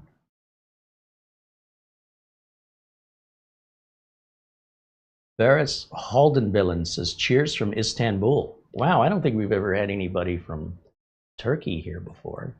That's cool. Welcome in. All right, so what I think I'm going to do now is try going to this website. So I'm going to open up a new tab on my browser. And let's see if I can share this with you guys. And let's see what happens when we go to their recommended site. We'll type in start.terra-master.com. See what happens. Quick installation guide. Chat with support. Do you have a TerraMaster product? Please provide your email, select a product ID, and click Start. I think there's an easier way to do this. Let me think about this for a second. TerraMaster will have a piece of software we can download without doing all this. And I'm not suggesting you shouldn't. I'm just trying to get through this quicker. So I'm going to look for TerraMaster Find NAS software. Find TerraMaster on your network. Use the TNAS PC app. All right, that's what I want. Where do we locate that? Identify, open your browser. Well, let's see. TNAS PC app. Let's just search for that. TNAS PC app download. Should take us to TerraMaster.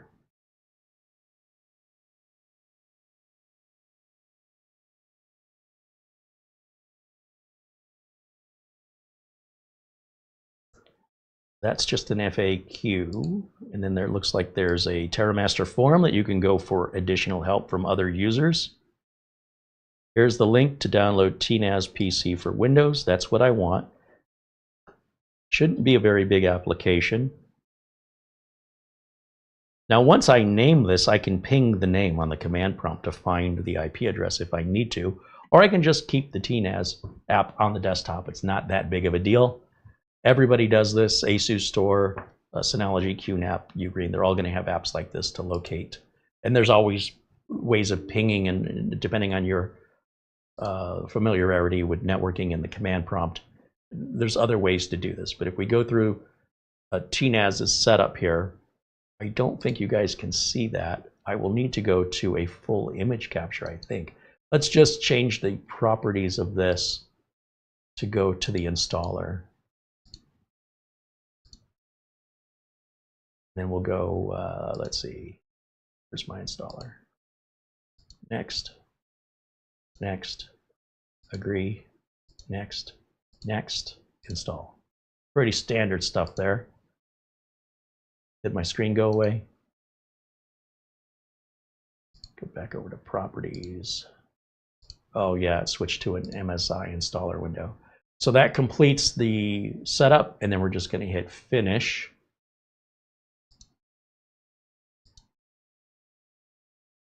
And then it wants me to allow the TNAS PC access to my network, which it would have to be able to search the network. So we're going to click allow on that. And it's asking again for permission on public and private networks. Yes. When I run this application, I need to give it permission to get through that firewall to look for where this is, so I don't have to search for it manually. So there's no danger in that. It's only for the app when the app is running. And without it, the app is useless. So that's a pretty simple thing to answer. So let me change my window capture now to what should be the TNAS PC software. And the first thing it tells me here is that there's a new version available of the what appears to be TNAS PC software, not the software on the NAS, but the software to find the NAS, probably to locate new TerraMaster NASs that have been added to the database for identification. So I'm going to hit download on that. Again, it's a pretty small app, and we'll wait for that to download. Let me go back over to camera 1, and that is in my browser right now downloading. In the meantime, what I want to do, and I don't know why when I click download the application stays open, I'm going to just click ignore for right now, and then I'm going to close the app down because I want the app closed before I update it. So when I go back to my browser, that download should be about ready, and it is. So we had downloaded version 5.1.632, and no sooner than downloading it, it says 5.2 instead of 5.1, 5.2.186 is the new version. So let's just take care of it now so we don't find out what it does by not having it.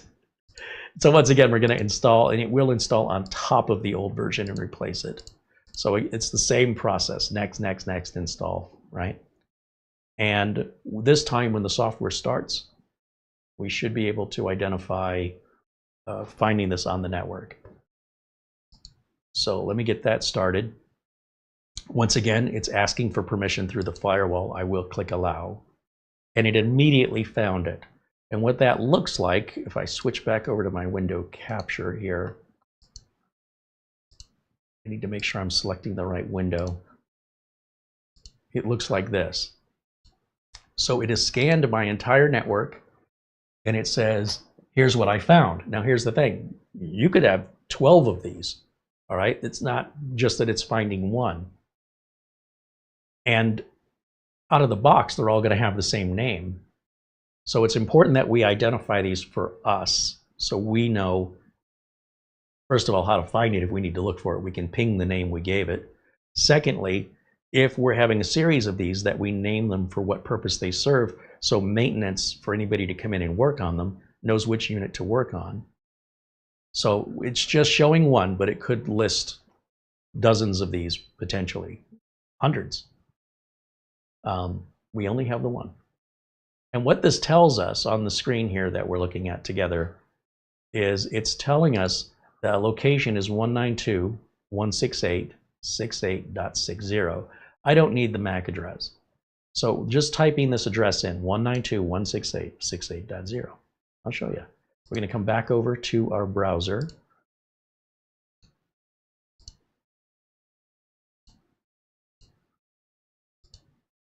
And up here, we'll type in that address, 192.168.68.60.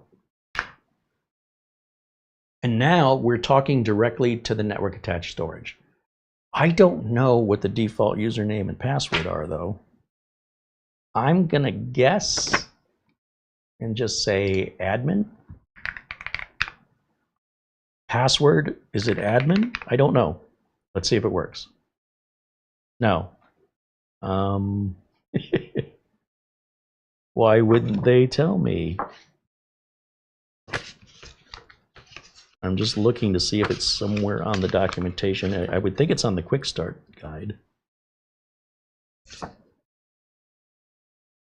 I don't see it. Sometimes it's on a sticker on the unit, or we can just use Google and find out how it's defined. So I can open another browser tab. And let's see, is that still following along? I think it is. Default username and password for, just type TerraMaster. It should be the same across the line. It says admin and admin, which is what I typed.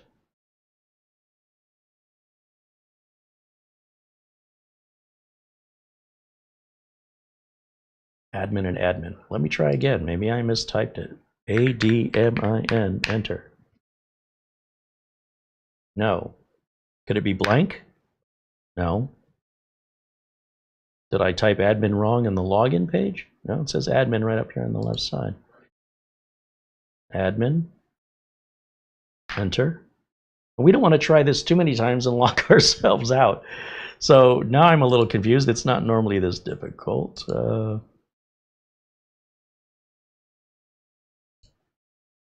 QNAP, that's not going to be good for us.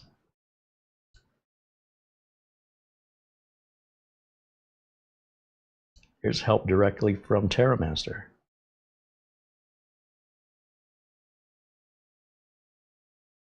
You can log in, install it, go to the download center, open the app, log in. Where's the default password? Let me go back one because I did see that here. What's the default login? The default username, oh, admin and password. It's usually, yeah. Okay, so just, apparently they're telling us right here, the password is password, P-A-S-S-W-R-D. That's only to be used once. Then it will sign us in and ask us to create a new password. So I'll type in a new password.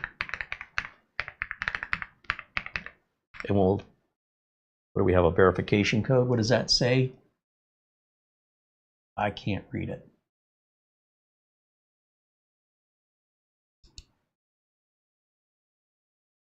It looks like 9219 maybe? 9219? I can't really see.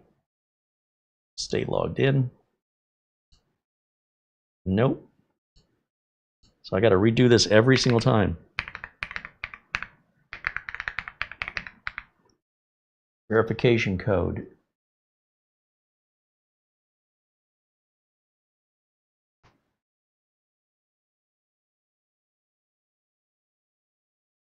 (0069) maybe? Nope, that's not it either. Okay. Shouldn't be this difficult, TerraMaster. If a human being is having a hard time reading this, you don't have a good system. So that looks like 9725. It's really hard to tell. Nope, that's not going to work either. So these kind of things, to me, are just a bad implementation of security. This one looks more legible, 6233. But every time I have to retype this password I'm trying to set. 6233. Okay, no. What it looks like it's doing is it's wanting the old password first before letting me change the new password. This is not clear, and these setup instructions could be easier. Enter the previous password. By just asking for a password, does it want the default one that was just there that I'm trying to change, that it forced me to change, or does it want me to verify the changed password I just made? So I have to imagine it's wanting the default password, the prior password, because I don't think I'm getting these numbers wrong that often. 5424 looks pretty clear to me, and we'll hit enter, and it's still telling me, and it's not telling me what part of it's wrong. Is it the password that's wrong? Or is it the verification code? 4767. Come on now. No. All right, we're going to do just password for the password. And 46, I don't know what the other number is. Wow, man, you guys, there's no refresh here to give me a different one. It's just too bad. It looks like 4609, but I'm not sure. Now, this is a ridiculous and over-the-top security setting for a main setup that, at the very least, it should offer me some other verification method if this isn't working for me. If you're vision impaired and you can't see very well, or in my case, I can't see very well regardless, I can't tell if I'm entering the password wrong or if I'm entering the verification code wrong. This is a very poor implementation of security, and it's frustrating to deal with this on a brand new setup where we should be long past the screen. If we were on QNAP or ASUS Store or Synology, they wouldn't do it like this. So I am very disappointed. It's like, have you guys ever used your stuff? Because this is not good. This is not a good end user experience. This is not clear what password it wants. It's not clear which item I'm getting wrong. And we've never set it up before. It required me to change the password. It wasn't my idea. Now it wants to verify who I am. Well, you should have thought of that before you asked me to change the password. It doesn't make any sense. All right, let me set the new password, or retype the new password that we set.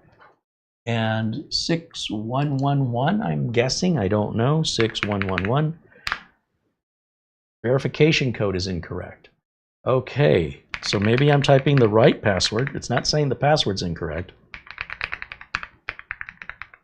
I don't like that I have to retype this password every single time. I cannot read this verification code, and I don't have a refresh to give me something I can read. Some of these are easier to read than others. That looks like 3211 to me. Now, what if we spend an hour just trying to get into this NAS, and that's TerraMaster's review? Is that my fault? What does that say about the development of your code? I'm a technician. I've been doing this for over 30 years. What if you're not a technician? Would this be easier? I don't think so.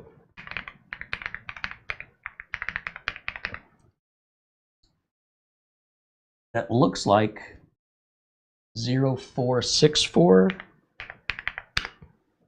Verification code is incorrect over and over again.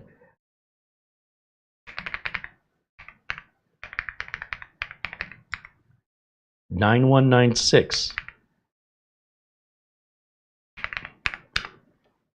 Verification code is incorrect.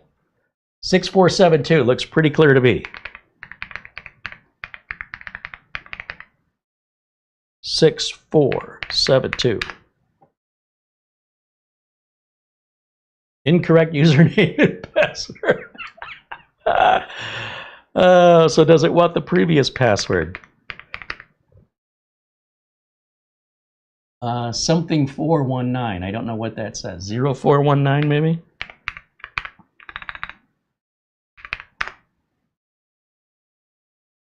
Nope.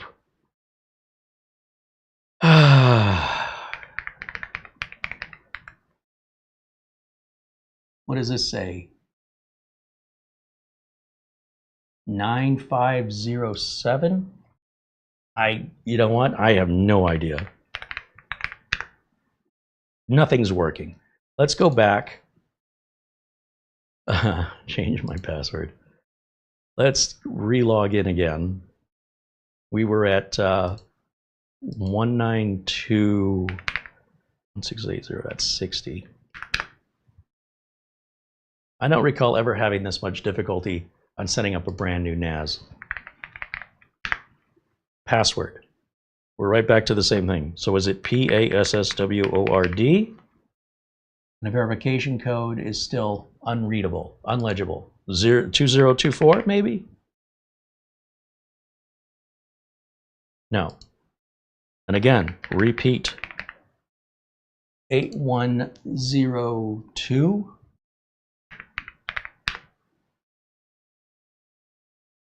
No. I'm stuck. I am completely and totally stuck and cannot get beyond this point. As a computer technician, for those words to come out of my mouth, well, you tell me. You've been, many of you viewers, for years. When have I ever said that before?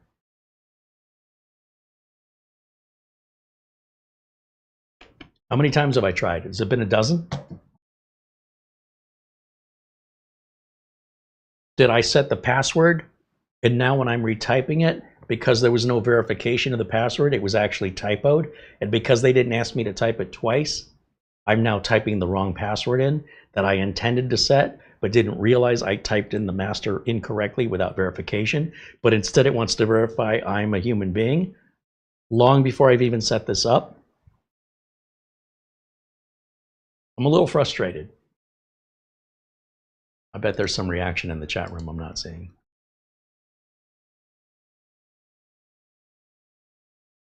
Raven 4K says, I feel Carey's pain with this just watching this. Michael Warner says, are they capital numbers? Freeman says, get proper glasses. Oh, these are prescription glasses. The problem is, you know, I'm not sitting at a desk with a screen in front of me like you are. Or maybe some of you are watching this on a TV. So depending on the resolution and the font they're using and the distance between me and the screen, some things are easier for me to see. If I put on glasses that are too powerful, everything becomes blurry unless I get right up to it. These glasses work 99.9% of the time should I need to be able to see better. But the minute you start changing the font sizes and colors and moving that 10 feet away from me, I'd like to see you try it under the same circumstances, using any glasses or no glasses. You might have better eyes than me, but I'm a human being. I don't have special eyes. Not that I'm aware of.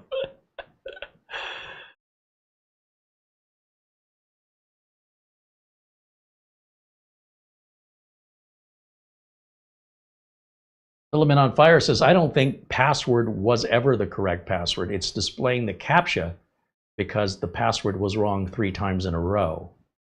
Ah, yes, well, you could be very well correct, but that still doesn't answer our question as to what the password is. The password should be included on a piece of paper here.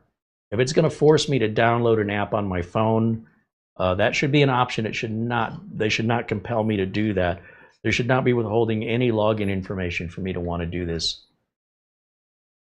numerous different ways. Their preferred method would be for me to use the app on the phone. I don't want to do that. It's very difficult for me to share that with my viewers. Reset and start over. Oh, Scott, I'm with you on that. Oh, I'm this close from getting the reset pin. Arnold said, are you frustrated much? Well, apparently.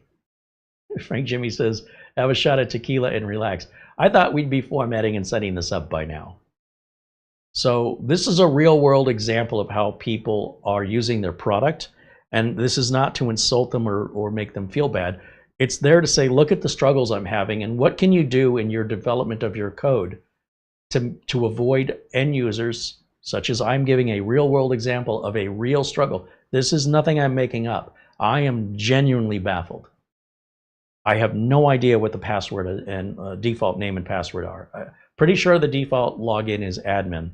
I don't know what the default password is. Some places say it's admin, some places say it's password. Those are pretty standard and expected.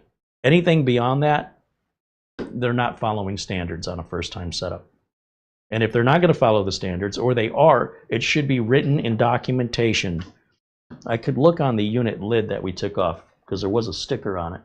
But I don't think they would put the default password and login on here. It's not a router. Yeah, it's not on here.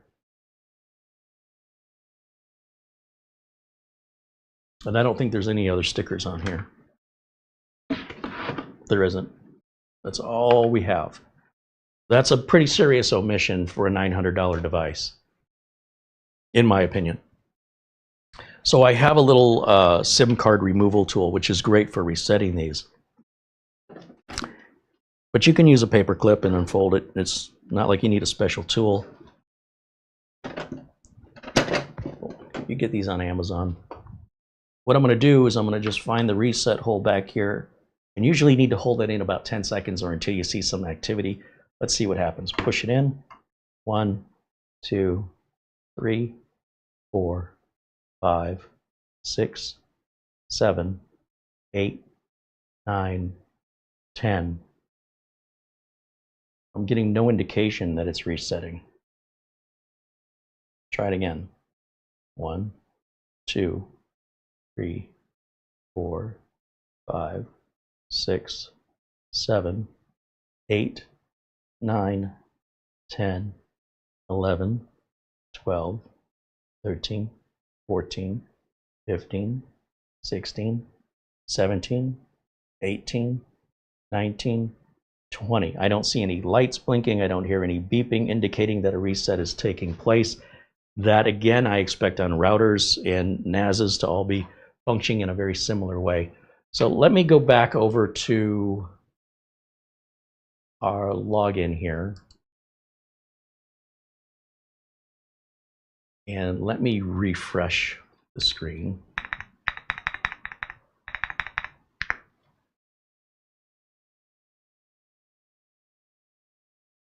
And I am concerned that we're just going to go loop around on a circle because username should be admin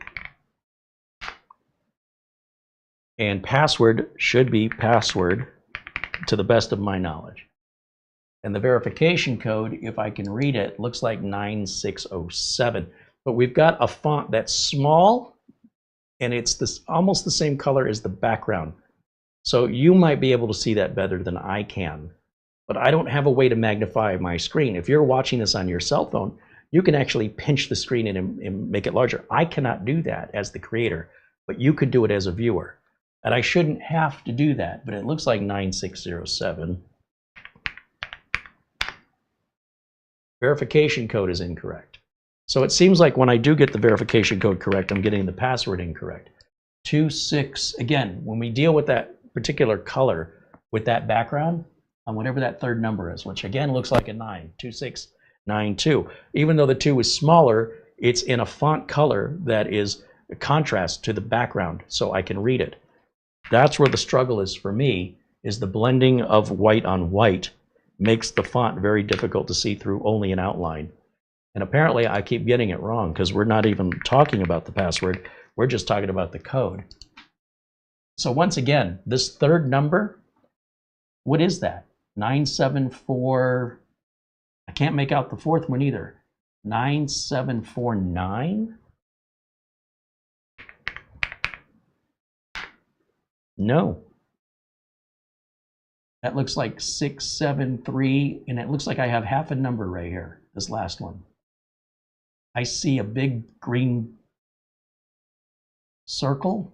Well, it looks like kind of a circle-ish square and a stick. And it's not that it's not in focus. I see it just fine. I just can't make out what it is. What is that? So let's try something different. Let me put the password of password in. And let's see if you guys at home can make that out. Maybe is it 6732? Tell me what you think that code is in the chat room, because I'm about giving up. Am I even showing it? Yeah, it's on screen. So let me go back over to the chat room here and see, what do you see?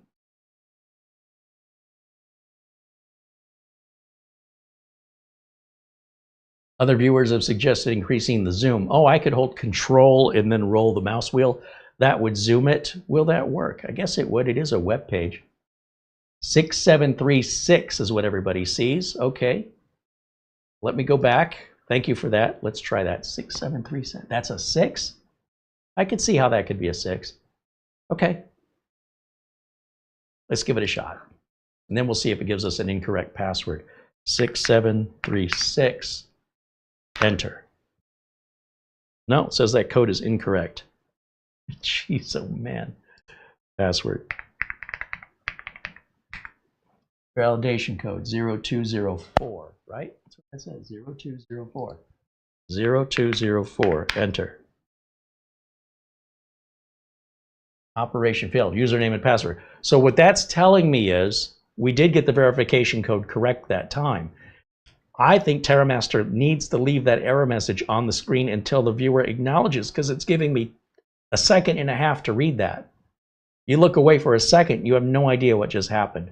So any sort of error needs to be acknowledged by the user. This is just plain old common sense programming. Before removing that error, you need to confirm the user saw it before you remove it. This is creating a lot of frustration for me because it's a very simple piece of code.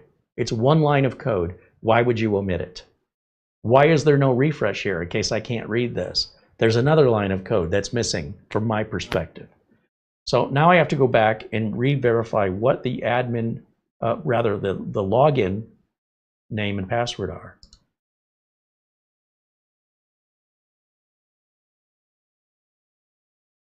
So let's go back to default username and password for TerraMaster. We'll type in U4-500 just to see if that's any more specific, if they've changed it.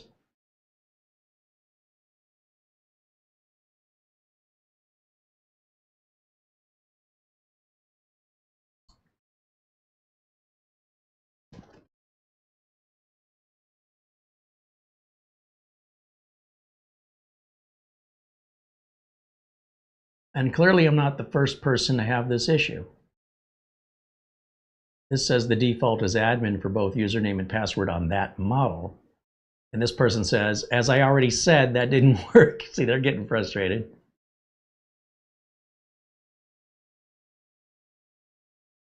You need to use the password of the user you set when you installed it. Well, he's trying to tell him that. Yeah, sometimes this can be very frustrating to be asking for help. I understand. But these are from a few years ago, right? This is 4 years ago.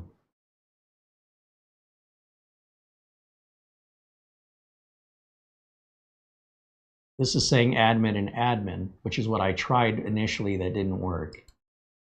So it's not helping that TerraMaster is changing this, and it's certainly not helping they're not including it with some kind of label or in paperwork or documentation, at least that I've seen so far.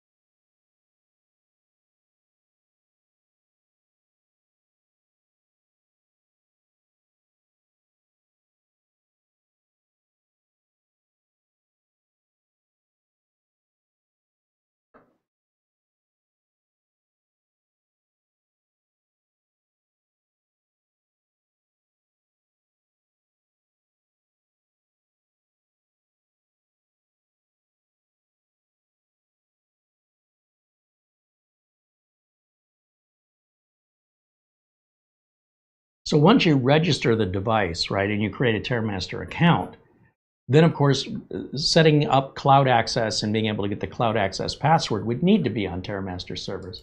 But we're just trying to set up, we're not even that far.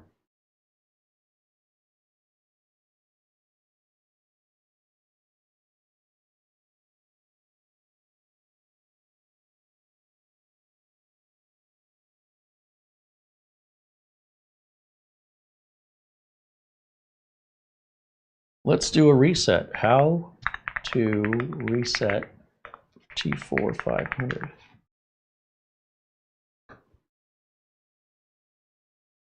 Well, that's a thermostat. That doesn't help me. Apparently Honeywell has the same model number.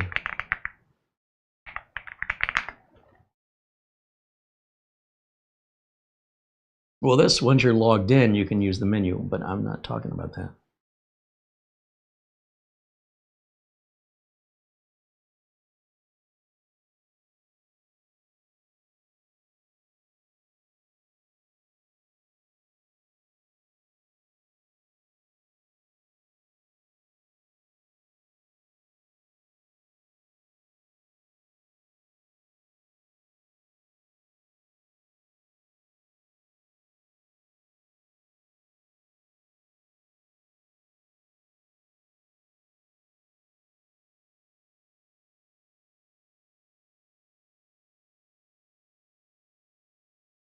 Well,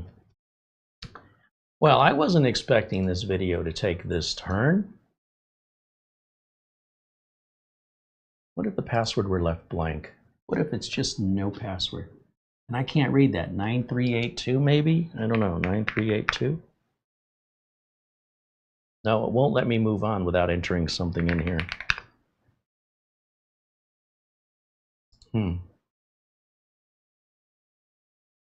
Does advancing that make it bigger? Oh, it does make it bigger, but that's not any clearer to me. 1231 maybe? Like, I don't know. What is this first number? Is that a 2? This is terrible. Forgot password. Okay. Reset password. Username admin. The admin forget. Oh, it's hilarious. Oh, man. It's a comedy of errors here that I'm going to relate to just bad programming. This isn't likely representative once we get in there that everything else will be this difficult. It's just the initial setup out of the box seems like it's not as smooth as their competitors. And I don't know why they would be so different than everybody else. Everybody else will include a piece of paper with the login name and password. And I don't know why TerraMaster is withholding that from us, and if that's done intentionally, and if so, why? Why would you choose to put your customer through this and make your customer guess and research? Otherwise, it's going to strong-arm me into installing an app, which I don't know if the app doesn't require the password or it logs in differently, but it's a little frustrating.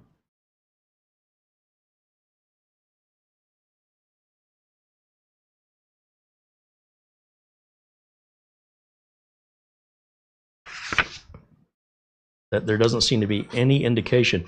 And where it should be is right in our quick start.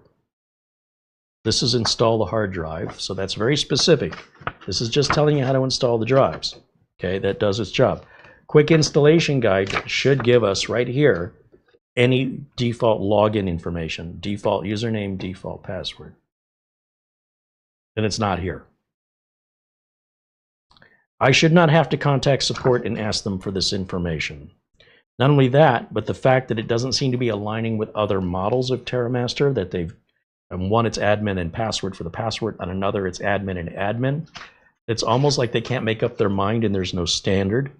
But there might be a reason for that. Maybe they don't want hackers to know. But if they're going to force you to change it anyway, I don't see why that would be necessary, other than creating unnecessary confusion, to not have it straight across the board on a new setup. And this is just warranty. That's all there is. And that's all they've given us. There's nothing here that identifies how to sign into this unit or how to reset it. Now, the documentation that people are talking about to reset it is once you're logged in and you want to reset it, just like a router, you can go to the administrator settings and choose to reset the router or your phone. But what if you can't access the phone and you want to erase it or reset it? At that point, there's usually some external way to wipe it. But it's got to be very cautious. In other words, it's not something you're ever going to do by mistake. So I'm going to try something here. We're going to turn this off. I hear it beep when I press it, and I don't know if that means anything. Again, a piece of paper identifying the beeps, that would be helpful. I'm going to hold the button in.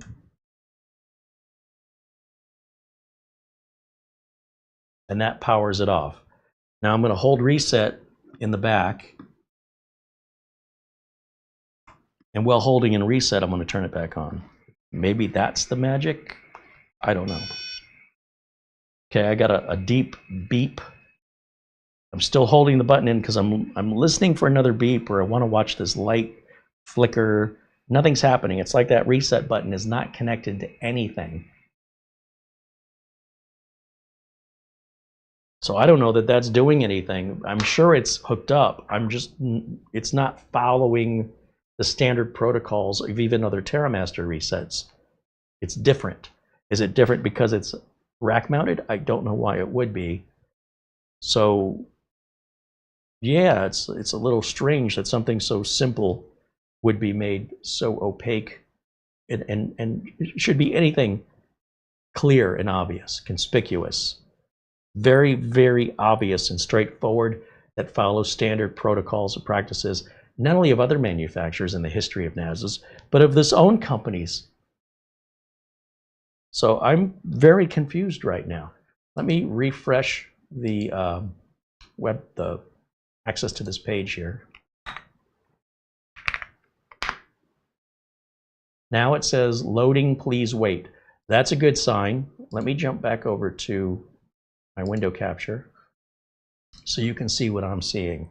So this loading, please wait implies to me that it is potentially resetting, but I don't know how I would know that without like the power light blinking or hearing it making some sort of sequential beeping sounds, at least initially, to confirm I can let go of the button and that it's in process.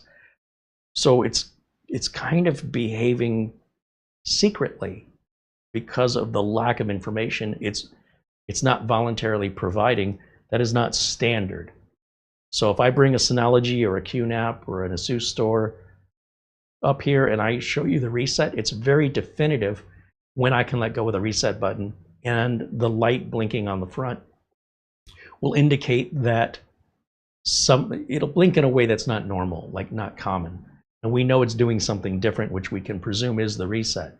But here, what I'm seeing happening is I just see a loading screen, and inside of the unit with the lid off, I can see a second LED blinking on and off, but I don't see it from the front. Now it just gave me another beep. That's the only way it's communicated with me.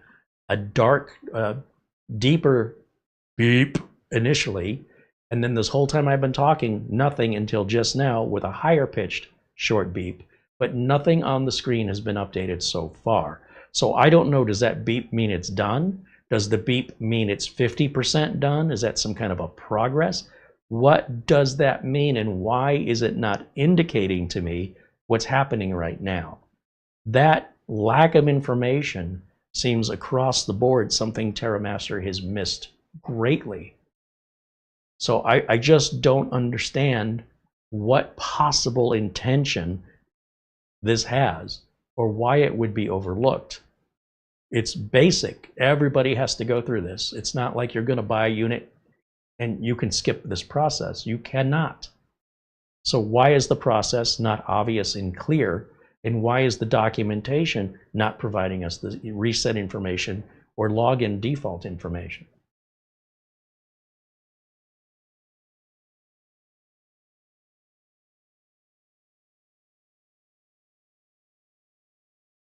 We should have been done by now. We should have had this whole NAS set up and configured. The whole review should have been done. And I can't even begin to review it because of this. So yeah, I'm not real happy about that. And you know, TerraMaster could say, well, you're not familiar with the product. I get it, but the product shouldn't be so different compared to any other NAS that they themselves have made, let alone the competitors, that would require this level of misunderstanding from somebody with experience. What you're saying is my experience means nothing when I use your products, if that's the excuse. And I will disagree. I would say one of us is lacking the experience that's causing the problem, and it ain't me, just based on, you know, putting literally any other NAS up here and let my experience lead the way, and we will not hit this stumbling block. Only with this newest model from TerraMaster have I ever experienced this in my life. So, except for maybe setting up my first NAS many, many years ago, I am dumbfounded. And you know, this page still says loading. Why would this still be loading? What do we refresh? Does it do anything? It says it can't be reached. Okay, let's go back. I don't know what's going on.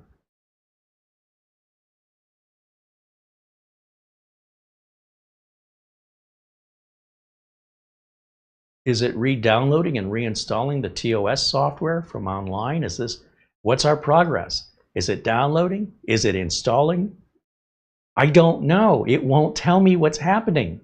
I'm baffled and blind because TerraMaster is absolutely throwing a curtain over what's going on and won't let us see it. And is there a good reason for that? Is this frustration I'm experiencing for security reasons? Like, is there a really good reason for this, or is it just poorly designed? And I think we have an old version of the TerraMaster OS. That's the other thing.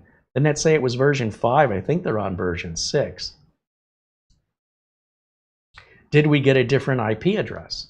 If we go back to the TerraMaster software and do another search, does it find it?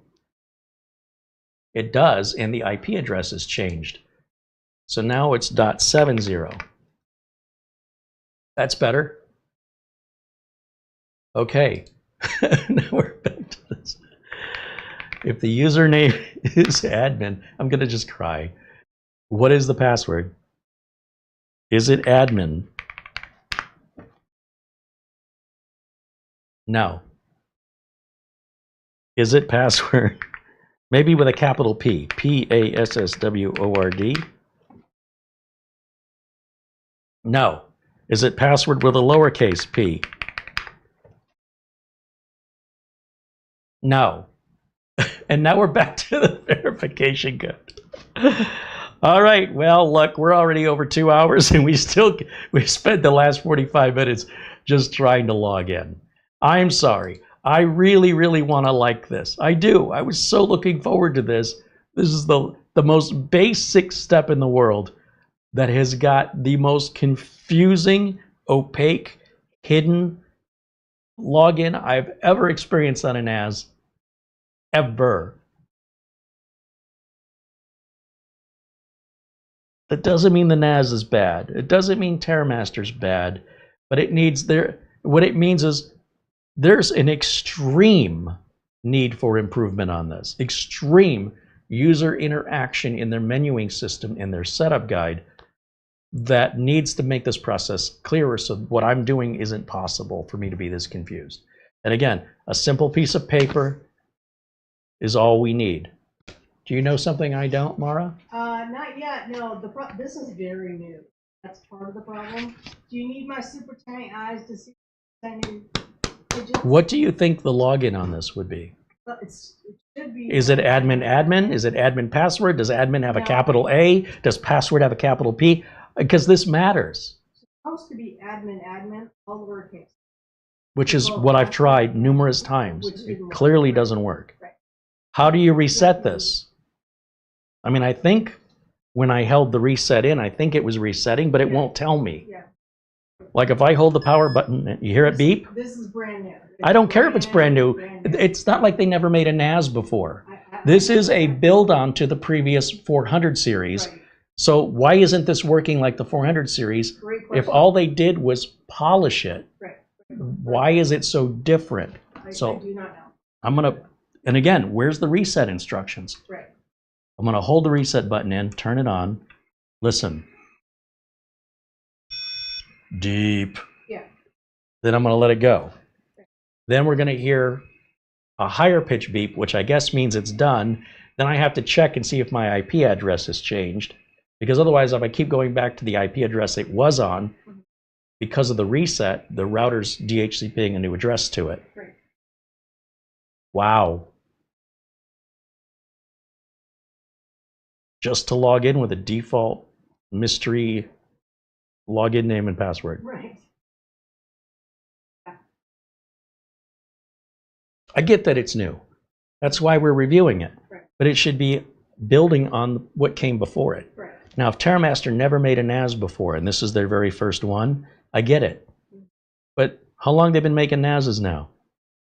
So why isn't this following all the same procedures as the previous ones? Right. Why is this one different? Right. What benefit is there to making this? Justify that to me. Why is there no login identification on the documentation? It doesn't need to be a sticker because it's just temporary, but it should be printed. And then for me to have to go to Start TerraMaster and log in and create an account, that should not be required. It should be recommended. But there's nothing in there I should have to do. But it looks like if I want to keep moving forward with this video, the only place I'm going to find that information is registering the device like it's forcing my hand. Well, let's do a part 2. Well, let me just try it real quick because, you know, it's killing me to not know. This is like, Killing me too. What are you talking about? so are they setting a unique password that you only get when you register, thereby making registering no longer an option? You must register? If that's the case, that is not listed or Well, that's why it doesn't make, I'm spoken just of anywhere. what, without them providing information, all I can do is guess. They've left me no other choice Right. but to guess. Right. They've left it up to my imagination to decide if what they did is good or bad. Right. Instead of telling me, I have only my imagination. That's it. That's all they've left me with. Right. So what I want to do is we'll go back to, what did I say was start?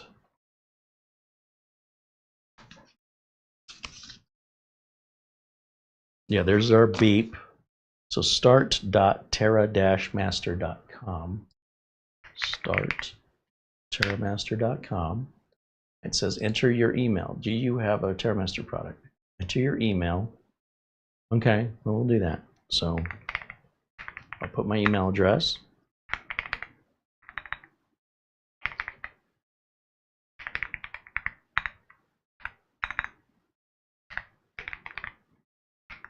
Product category. Direct attached storage or network attached storage. It's a network attached storage. Number of drives, 4 drives. And the ID model is an U4-500, which is the very first thing on the list. It's that hot and fresh and new and off the presses. Okay, so what I'm getting now, interesting, is what appears to be the documentation. Let's see if I can share that with you. So the U4-500, there's our link right there. I don't know why they have to put that behind a wall. That looks like a link any of you could just easily click on and get to this page. Preparation, initialization. So what does initialization say? You find your device. So we've done all this.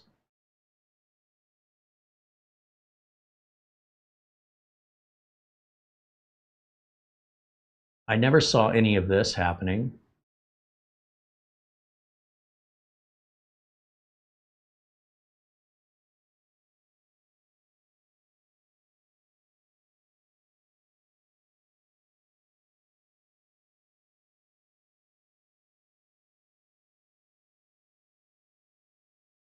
Huh. Download the user manual.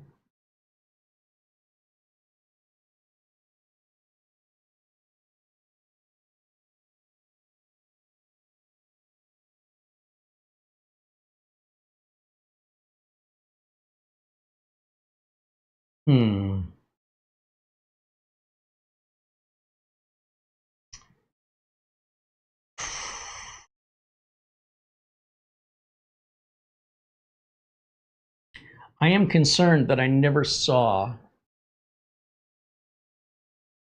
the installation of the operating system occur.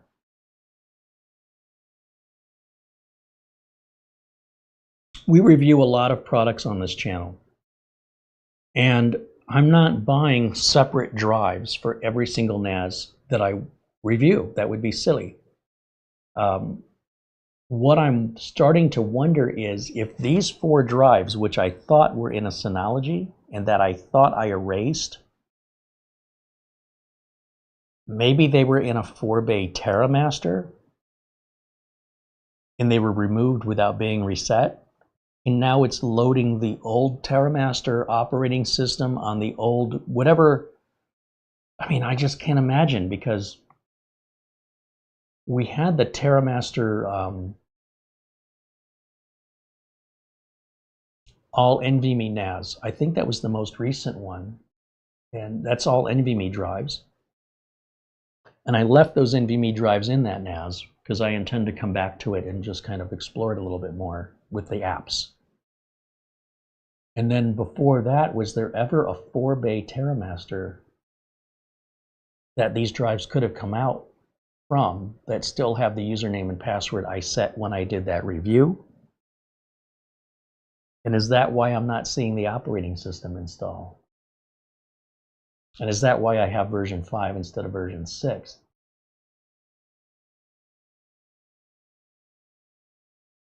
Because there's no way they would release this like this. There's got to be something I've done that's different. It's got to be end user. It's got to be on me.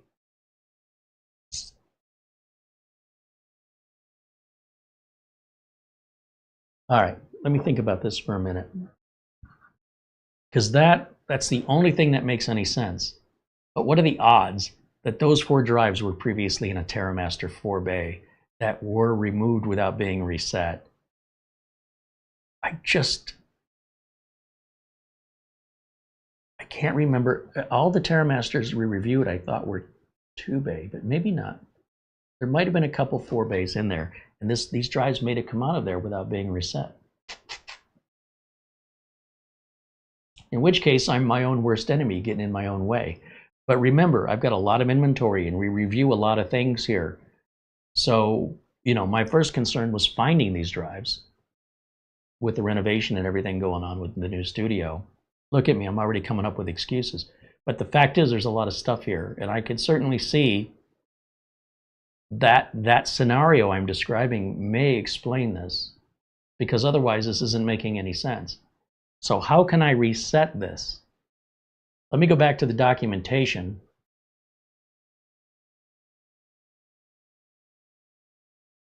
And figure out, because the reset button isn't doing it. We need a complete wipe and reset of the drives. Let's see, initialization.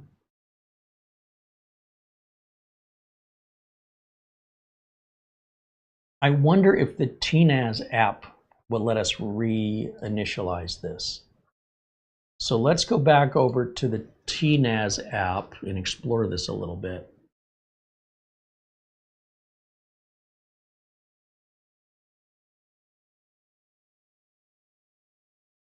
So the first thing is it probably got a different IP address.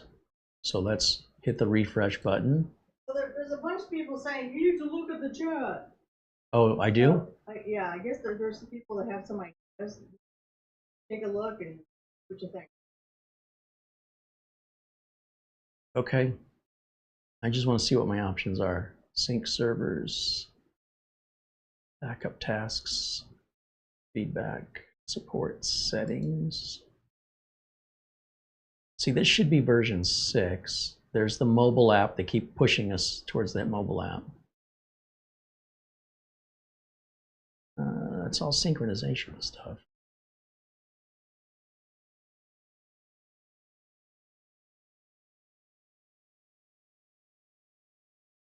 Yeah, it doesn't seem like, I mean, I can log in, I guess, which should just open the website. Username, admin, password.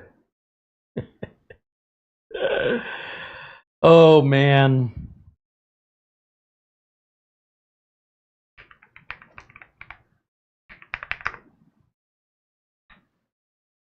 Oh, and we're back to the validation code again.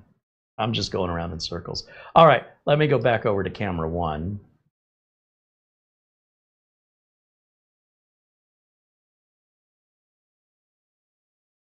And over to the chat room. What do we got? What about clicking the download iOS 6 button? Is there an iOS 6 button?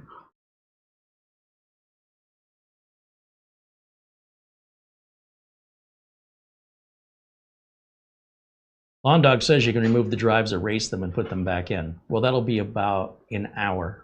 So I'm not going to do that during a live show. I was trying to get past this during a live, unscripted, unrehearsed show that doesn't involve setting up another computer and a drive dock and going through them one by one, shutting everything down, powering it back up, doing a disk part and clean, and repeating that 4 times and taking everything back down off. That's a lot of work, which, yes, I already thought of that, and I just don't want to do that live on camera. I already know that's going to be, 45 minutes to an hour of just maintenance. And then it just takes us back here. So I would do that off camera when I'm not pressed for time.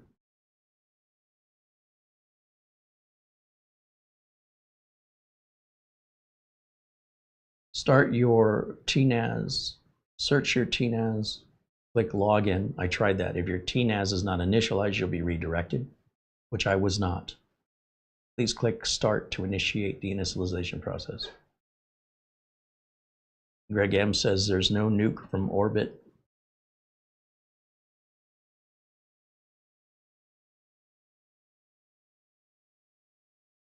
I think the person, so what we see a lot of is we see people go to Google and type in searches, and then they copy and paste that into the chat room when they have no actual experience themselves. That's what I think I'm seeing some of the chat is like, oh, I have the answer, when you don't. You don't have the answer. You're copying and pasting. That's all well intended. However, I'm at a point now where I need somebody with actual experience beyond Google to help me clarify, for example, what the reset process is on this. And apart from just resetting the login, which is apparently what we've done with the reset button, how do we reinitialize it? How do we completely wipe the drives and reinitialize it? And it may not be something we can do without the login. So I'm not sure. But yes, if you actually have some experience, I'd very much be interested in hearing your suggestions. But if all you're doing is Googling and guessing, you're really getting in the way. That's called too many cooks in the kitchen. And I can do that on my own off camera. Okay, I've already done some of that on camera. And I can do more of that as needed. Usually what I want's right at the surface. But the minute I got to dive down deep and start digging, I prefer to do that off camera. And I can do that just as well as you can. So if you're just guessing, well, you're not helping. But if you have actual experience and you know from experience what the process is, then do please provide that to me. I want to be very clear that just providing information doesn't make you an expert because you can just copy and paste. That really bothers me when people do that, unless what you're doing is verifying through some other thread, somebody's explaining the exact same problem. And if you find that, then let me know. But basically, having you read a manual to me, you know, I don't need bedtime stories. So please don't do that. I'm asking you, please, that is not helpful. I know you think it is. It is not. If you have actual experience, then I want to talk to you. I want to hear from you. But when you're shouting over everybody else like you know what you're talking about because you know how to copy and paste, you're not being helpful. The world we live in, man. Everybody's an expert because they can Google. It's so frustrating. All right. So I'm going to stick with the story that maybe these came out of another TerraMaster, because if these had come out of a different manufacturer, if these came out of a Synology, TerraMaster wouldn't recognize them. If these came out of an ASUS store or a QNAP, TerraMaster wouldn't recognize them. So it appears that perhaps this wasn't a TerraMaster with an older iOS version because I never saw the OS install. And if that's the case, that's my bad for not using clean drives on a clean install. But it still would be like, if I were to take, let's say these came out of a Synology, and I put them into a different Synology. That Synology says, it appears, as soon as you turn it on, it appears you're moving drives from another Synology. Is this what you want to do? See, TerraMaster's just blind. It's just not acknowledging it's never seen these drives before. It's not telling the end user these already have a format. Synology's software is a bit better in that sense because it'll say, I don't recognize these drives, and they're already initialized. I don't remember initializing them. So are you moving them from another Synology, and do you want to keep everything and just move it? And it's a great feature of Synology that I've taken for granted when I don't have it here. Because now I'm wondering why things aren't lining up the way they should. It's not making any sense. And then I'm in a unique position. Who else would be in the situation where these drives have been sitting on a shelf for months? I can't remember where they came from. And I've used them in QNAP, and I've literally used them in Synology and TerraMaster. And I think we had a couple other smaller brands that these, if it wasn't these, it was some drives. Okay, I can't remember. I've made how many videos since these drives were last used in a TerraMaster? 200 videos? You think I'm going to remember? I have no idea. That's why it's important for me to follow my processes, which means when I'm done with something, I need to erase it so I don't find myself in this position. That's why companies have policies and procedures, and why so many home users roll their eyes, because you wouldn't have that problem. It's just you and your one thing. And I keep trying to emphasize this to the viewers over and over and over, and this is a real live example of why those policies and procedures at scale, when you have a lot of stuff, or if you have a lot of different people that need to work on it, all need to be able to find what they need and have it work, and not have to figure out what the last guy did. The problem is the last guy was me, but that was 2 years ago. So, I mean, I'm guessing. I don't even know. It's overwhelming, the amount of equipment and information, accessories and hardware and cables that I have here for one person to organize and keep maintained. So in order for there to be any consistency, everything has to be done exactly the same way, or I find myself right here. So that ICSM, that person says everything is done in the piece. Reading it from the, what I did not do, and I should have, was go to the download. I should not need a manual. That's my point. Agreed. There's never been a NAS we've worked on where I needed to look in a manual to figure out just basic operation. Agreed. And I don't need somebody reading a manual to me who's never actually done it. Right. That's not helpful. Okay. And if that person insists and keeps going, just block them, because I don't want to see them anymore. Fair enough. Because now they're not helping, now they're hindering. Okay. And this is what I talk about. If you're not going to listen, then you're not being helpful to me. And it's like, I'm already frustrated enough. And you're like, here, let me help you by making you more frustrated. Thanks for the help, pal. Don't read a manual to me. Do not do that. It's not helpful.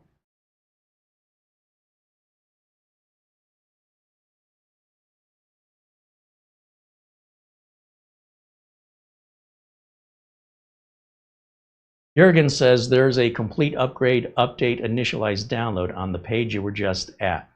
Well, that's entirely possible that there's something on the screen I haven't seen, right? But I've been on like 4 different pages, so I don't know which page you're referring to.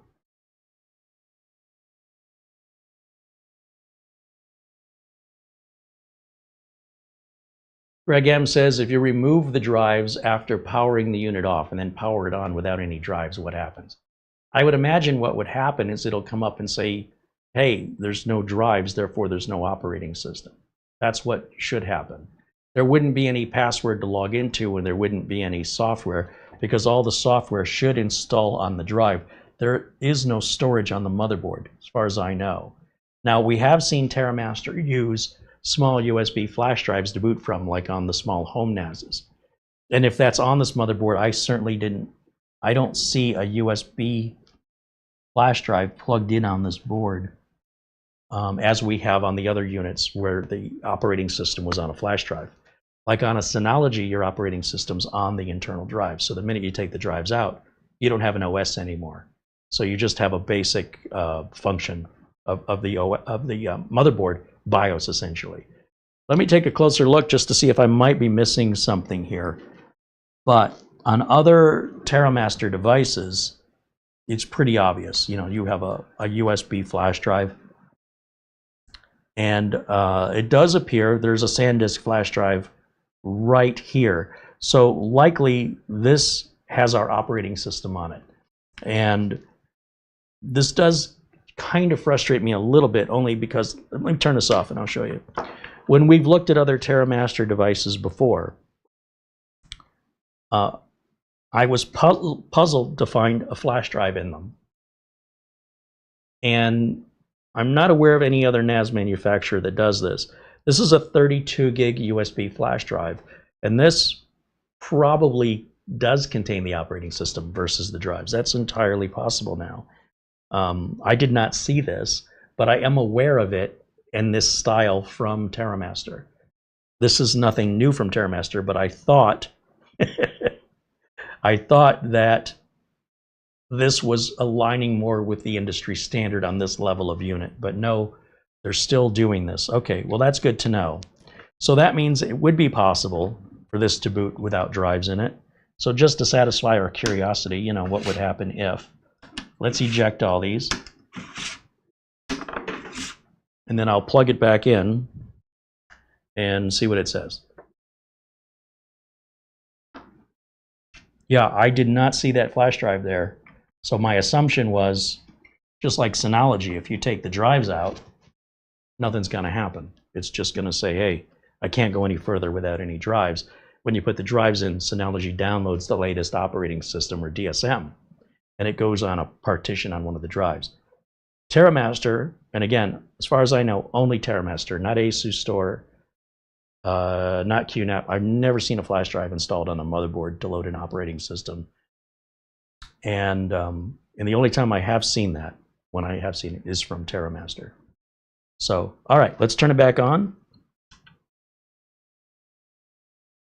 And we'll see what happens this time. I get the deep beep, and then we'll look back over at the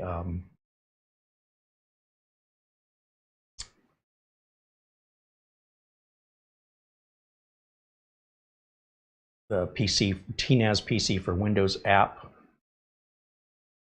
Now, we're probably going to wait for that second beep. If in fact it's loading off of that flash drive, then it's loading the OS from there.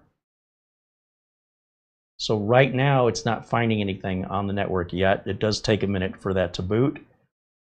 And then we should hear a high-pitched beep when it's done.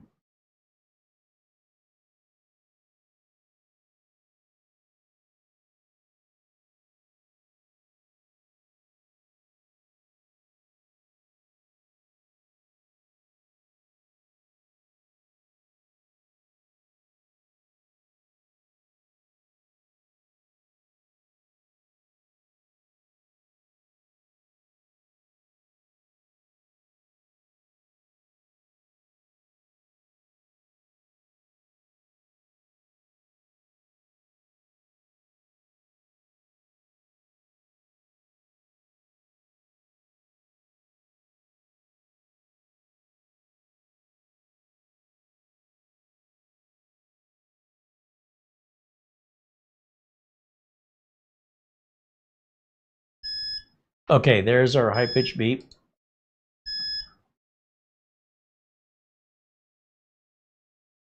And let's see if the software will find the NAS. It should be able to. It says uninitialized. All right, because there's no drives in it. And the IP address is not routable. It's giving me a 169.254. So there's something going on there. Think about this. If it's not getting an IP address, then it's not loading the operating system. So I'm not sure what this flash drive does, because with the flash drive installed, the operating system should load, and with the operating system loaded, it should obtain an IP address from the router.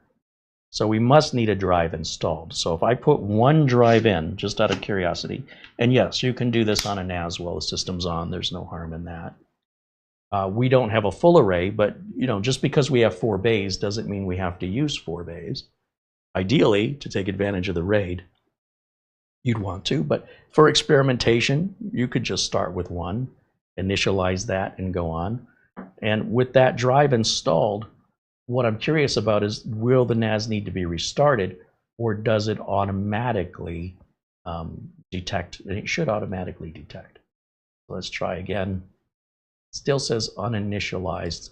Now, however, it's giving me a proper IP address. That's weird.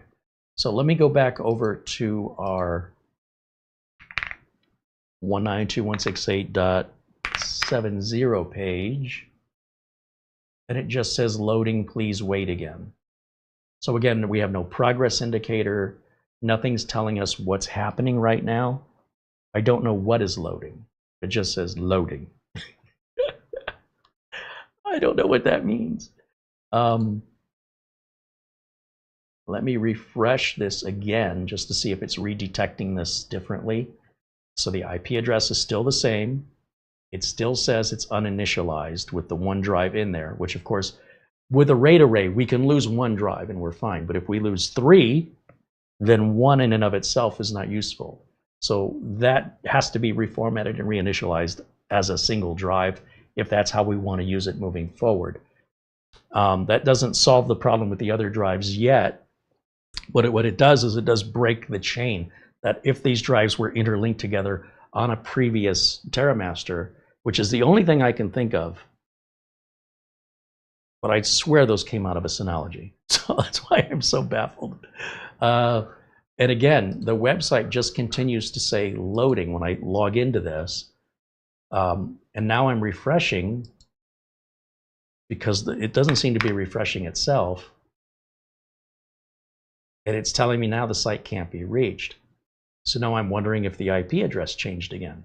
So I'm just kind of going around in circles on this, which is, you know, it's a little frustrating. I'm verifying I'm going to the right IP address. It has not changed.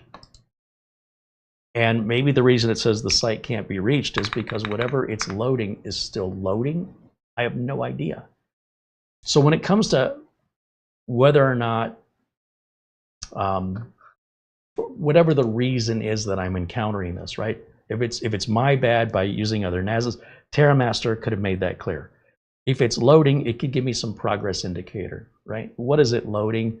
How long is this going to take? Is it done? How do I know?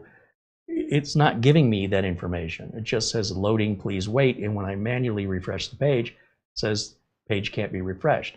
So am I just supposed to sit on the page endlessly when before when I did that, I would have sat there indefinitely because the IP changed. I was on the wrong site and it didn't tell me that. It still said loading, please wait. So now I'm going and checking it and manually refreshing it. Now it says you're on the right IP address, but nothing can be displayed. Maybe because it's loading. That's why it's so frustrating. Now, if we take these drives, just to give you an example, and we put them into any other manufacturer's brand of NAS, none of this is this confusing. They do keep you informed. They being QNAP, Synology, ASUS Store. They tell you what's happening every step of the way. It's not like, wait here, don't look, we'll let you know, and then they walk away, right? Because the IP address changed. They literally walked away, didn't tell us, they never came back. So now I'm worried, did they walk away? Because I can't see. And it turns out apparently they haven't walked away and they're still busy working, but there's no indication, are you close to done? This lack of information should be provided to the end user because what they're doing is they're assuming this scenario doesn't exist. They've never played this scenario out when they developed the software. They only assumed you would follow exactly with new drives these steps, and if anything goes outside of that, it was never tested. Therefore, there was no contingency put in to accommodate for the scenario that we're encountering right now, that if we had done everything exactly the way they assumed we would never have this problem. So apparently when they're product testing, they're testing their procedures. But what happens when someone steps outside of your procedures? What, that never happens? Because other manufacturers accommodate for that. Now this may be just, again, that TerraMaster is a younger NAS manufacturer. They maybe have some catching up to do. Can you imagine, I mean, if we were moving from one TerraMaster NAS to another in a business, in the business, let's say we go in after closing time, we wait till 6 o'clock, then the IT team comes in to do this. This should be a 20-minute job all day long. And if anything's not going the way it's supposed to, it should tell us why. Give me some feedback. What's going on? And I'm not getting anything from this other than, hold on, please wait. It doesn't excuse, regardless what the default password, it doesn't excuse not giving me some paperwork. Regardless if you think I need it or not, it should be there. Everybody else does it. So I'm not excusing what I'm doing, but I am telling you that end users, this is a great example of exactly what happens in the field, where I am taking my experience that I'm accustomed to, that has worked for me for all these years in setting up NASs countless times without issue. There's our beep. 2 beeps, 3 beeps. I don't know what that means. I guess it's done. Let me go back over. Wait, there's another beep. I guess it communicates in Morse code now. That's where we've gotten to in this point in technology. We have to go with Morse code. All right, let's go back and see if our IP address changed.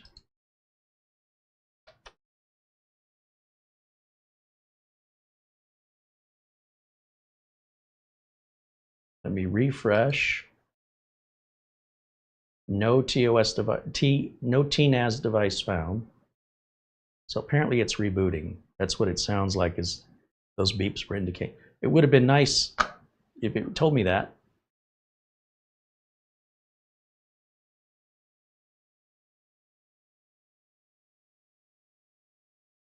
Am I waiting on another beep?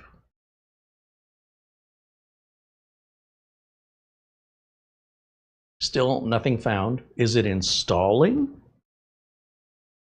68.70, Yeah. it is the process of initializing and rebooting. So give it a second, give it a Why do you know that and I Because don't? I'm watching it. So you're signed in to 68.70, Mm-hmm.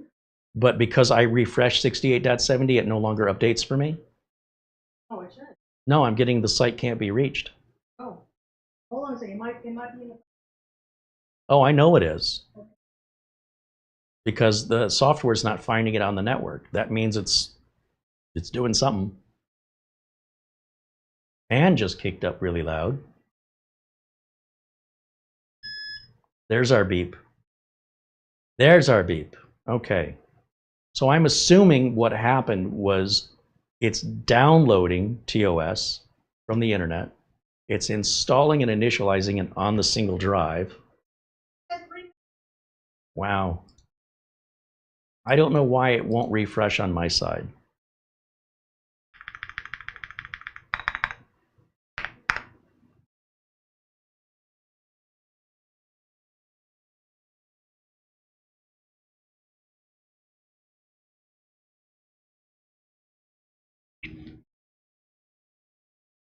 Still says it's not on the network. So even that beep didn't indicate it was done. Now it just showed up on the network, literally just now. So however long of time that was to download and install, I guess you just work on faith. No. So now the software says we see a TNAS, it's a U4-500, and now instead of saying it's not initialized, now it says it's not configured. Okay. So let's go back over to login, which is, again, is it still TOS 5 or are we getting TOS 6 now? Oh, it's still telling you there's more time? Yeah. Let me try and load the page anyway, see what it does.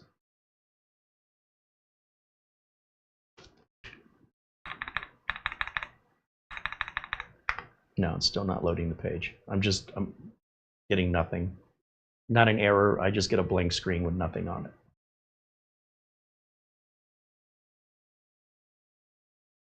But Mara claims hers is showing. We should both be able to see it at the same time.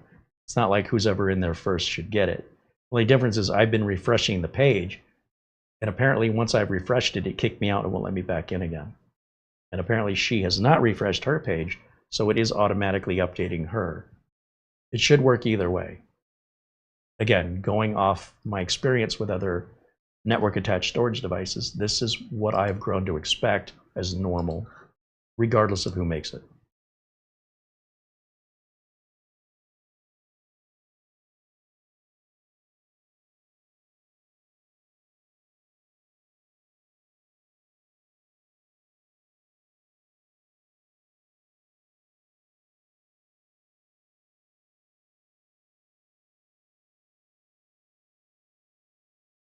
See if there's other suggestions here from sources.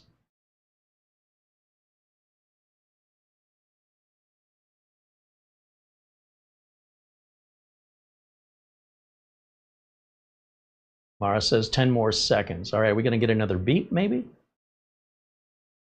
See what happens.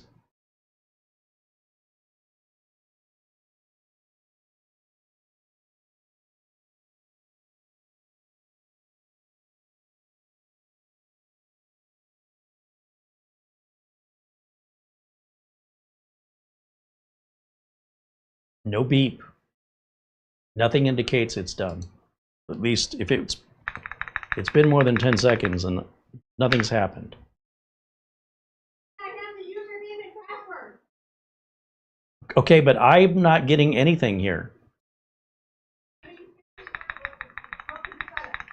I don't want you to go through the setup. I wanted to share that with the audience. So now maybe it's not letting me in because you're in. If we're off camera and you want to try and figure it out, that's fine. But while I'm on live, the point is to share this experience.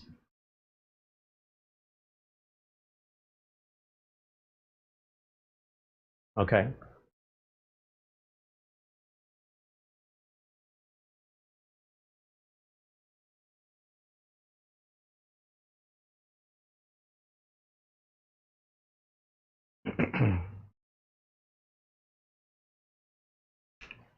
I'm still trying to log into it. I'm getting nothing. Nothing. Okay, finally it's come up for me. So let me go back over to the screen capture here.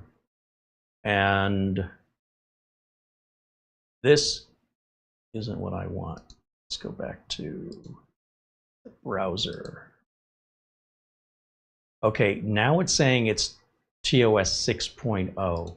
So TOS would be the TerraMaster operating system. It is version 6, which is what I was assuming it should be. Okay, I'm out. Yeah, I'm in. I'm in. Device name, TNAS. Username, this is better. Admin. Password. Password cannot contain fewer than 8.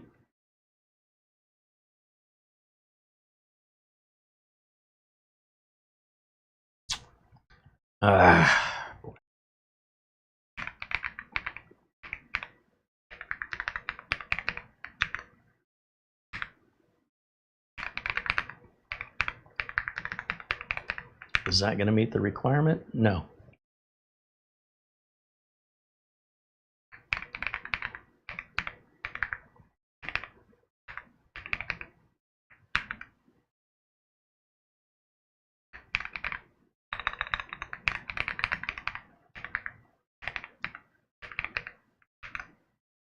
Still, I can't get anything to meet this password. I got upper, lower numbers. It's still not working. They're using unique characters. Oh, I don't think it's going to let me have the username of admin. Yeah. Oh. I was going to call it U4-500. Username Carey? Why would the username have requirements and the password? But on the local NAS, like isn't on the local LAN, isn't that my decision? It's not supposed to be local. This is probably why we don't know the login from before, is it forced us to create something that is considered secure by all the competitors. Like Synology won't let you use admin anymore as a username, but it doesn't restrict it as far as I know. If I want to use the name Carey, it's fine with it, as long as it's not. But I can choose Carey. Oh, yeah, this is true. It doesn't say I got to have a certain limit of numbers or letters or special characters. TerraMaster does. So I'm just trying to think of something I'll remember. Well, how about U4-500 or Dash 500?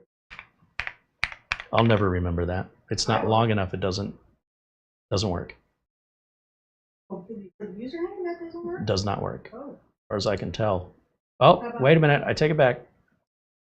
So I'm going to change the password back to what I had before, because this is not clear. Like all of these steps, it highlighted that in red as though something were wrong with it. But instead, it appears it was highlighting in red also because I was selected that box. So if I've selected the box and I've not met the requirements, it stays red. And then when I click off of the box, only then does it check the requirements.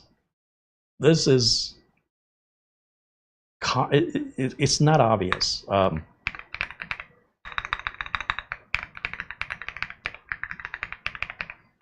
Let's try this and see if it'll work. See, now when I click off of it, it went red. I click off of it, no, it's still red.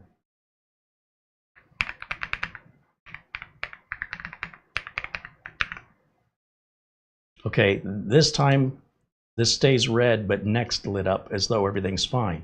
So red isn't indicating that something's wrong, it's indicating what box we're on, but it won't let you get out of the box if it's wrong, and it stays red, which means the misinterpretation that I have isn't unreasonable. Like, it's not defining where the problem is, only the box I've selected, and I need to know both.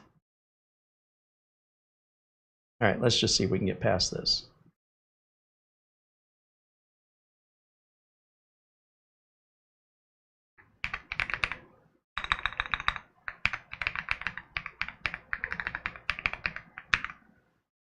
That's red. So what does that red mean?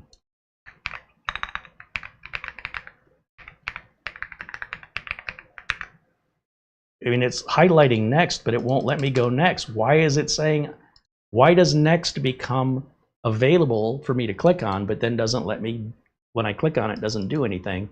And this box remains highlighted, telling me essentially, I'm not meeting these requirements here, which I guess doesn't matter if these passwords match or not. In theory, both of these boxes should be red if they're both the same, and neither one of them meets the requirements. So what they're defining here is apparently this box will be red if it doesn't match this box, but this box will be red if it doesn't match these requirements.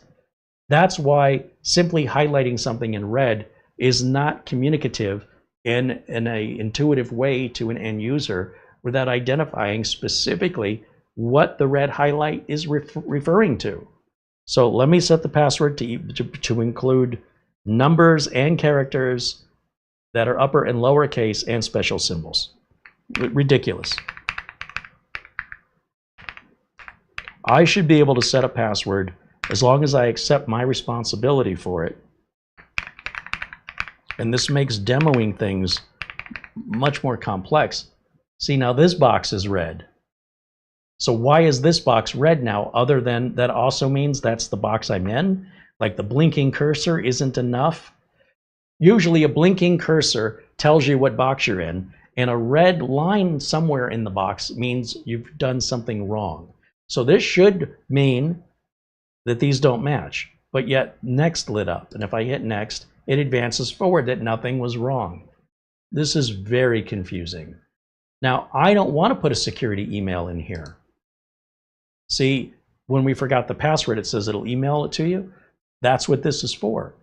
But if I'm demoing the unit online, I don't want, there is no other brand of NAS that I can't just choose skip. Do this later or whatever. Oh, there is a skip here. But usually skip is down here. So back, next, and skip. But it's in fine print. So it is there.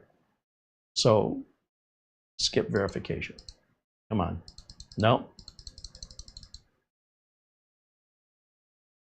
Won't let me. So with that, I am running into a lot of misunderstanding of TerraMaster setup requirements that need a lot of work. The setup wizard should not allow me, how can I phrase this? It should not leave me to my imagination to wonder what's wrong. It should be very specific about what it wants from me before advancing me on to the next page. The next button should not highlight if we're not ready to click next, which it was doing. The red box around the field should not light up unless something's wrong. Otherwise, the blinking cursor is all we need to know which box we're in. I don't need the box to highlight to know which one I'm in. Nobody does that. Like, no other NAS manufacturer does that. If you just buy one of your competitors' products and look at their installation, use that for your inspiration on what you can do to improve what they've done. But instead, it's like they're reinventing the wheel, and they don't understand why their competitors, assuming they're familiar with the setup of other competitors in this space, why they follow a certain process, and why you should be following the same process. So while this review is intended to be on the unit, as I mentioned, I don't want to use Unraid or TrueNAS or whatever else I can't think of. Though I can put that on this, I don't want to. I want to use the software the unit comes with. And TerraMaster's come a long way with their TOS software, but the setup is over the top. Like, the requirements on the username alone are unjustifiable.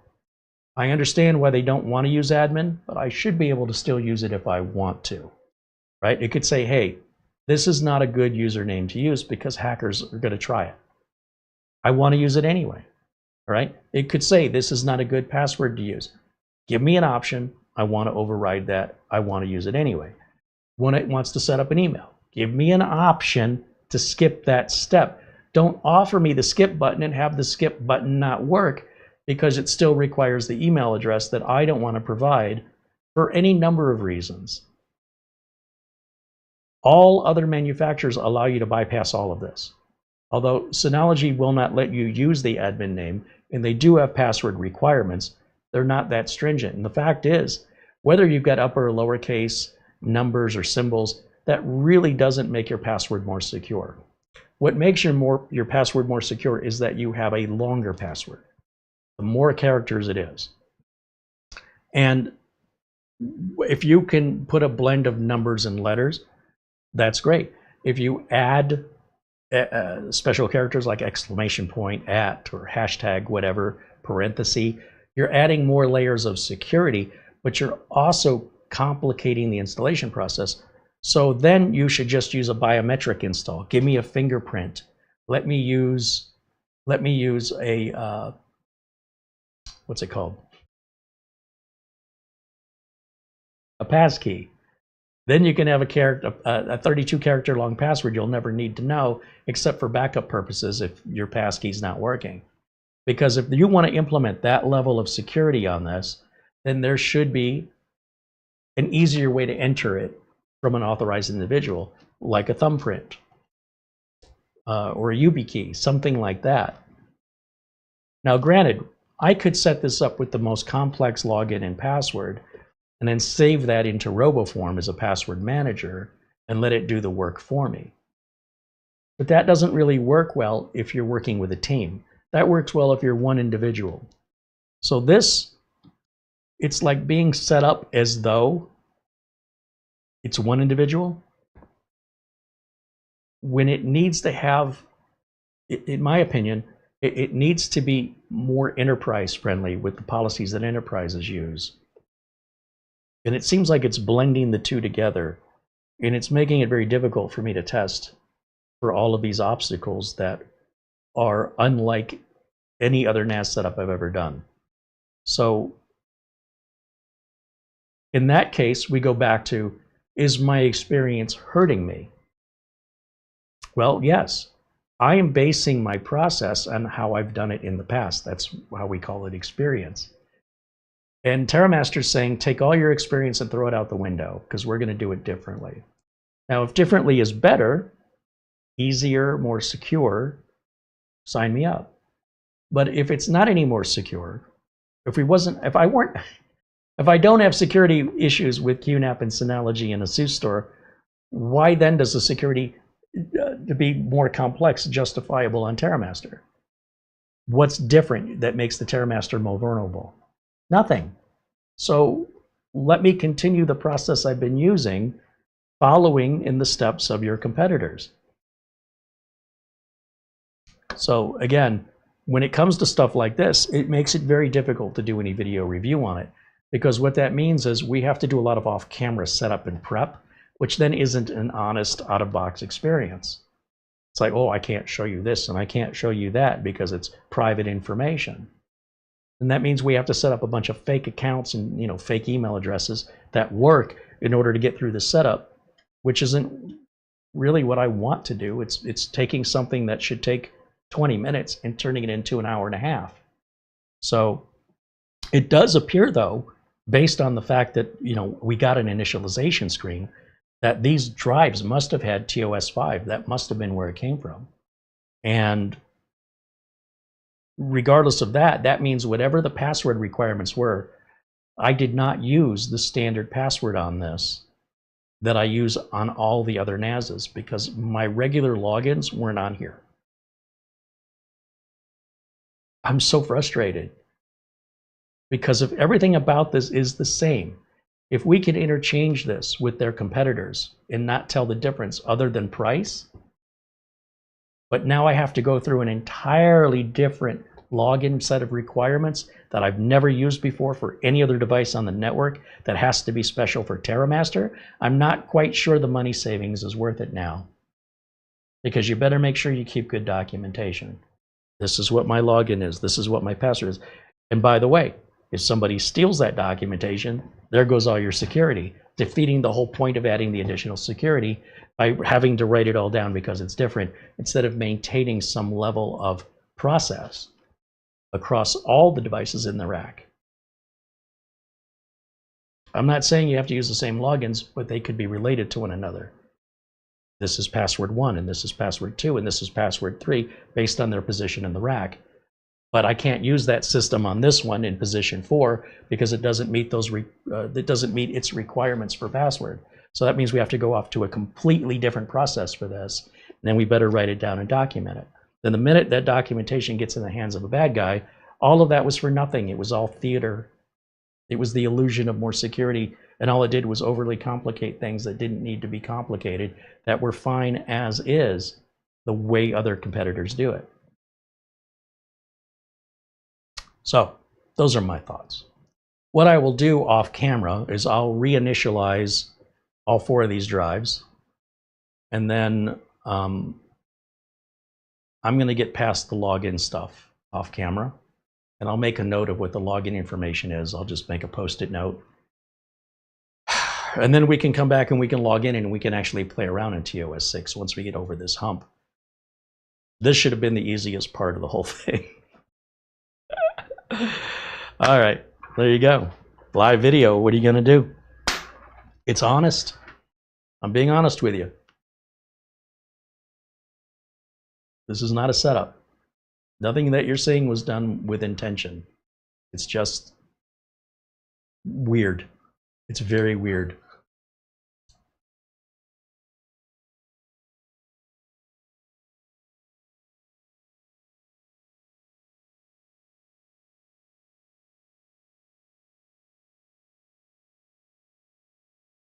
Dennis says the out-of-box experience is just terrible. Well, it could be clearer with what it wants.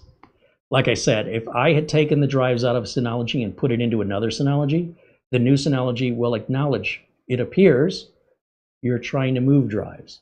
Or is it that you're wanting to reset these drives, and ask me how I want to proceed? And apparently TerraMaster is not tested for that, and they not imagine that scenario. And I think that's our scenario, and I didn't intend to do that. I don't remember where those drives came from. I really don't remember. But it certainly appears they came from another TerraMaster at some point in the past. I also typically reset the drives, but the drives would automatically be reset when installed in a Synology or installed in a QNAP. They wouldn't recognize the TerraMaster. So I guess maybe I made the assumption that I don't need to reset them, because what are the odds I'd be putting them into another TerraMaster? And so because I didn't do that, because I couldn't be bothered to spend the time, I'm now spending the time. All I did was postpone and make this more confusing than it needed to be from having poor, not following, rather, my own business practices. But on the other hand, they didn't do anything to help. What can you do?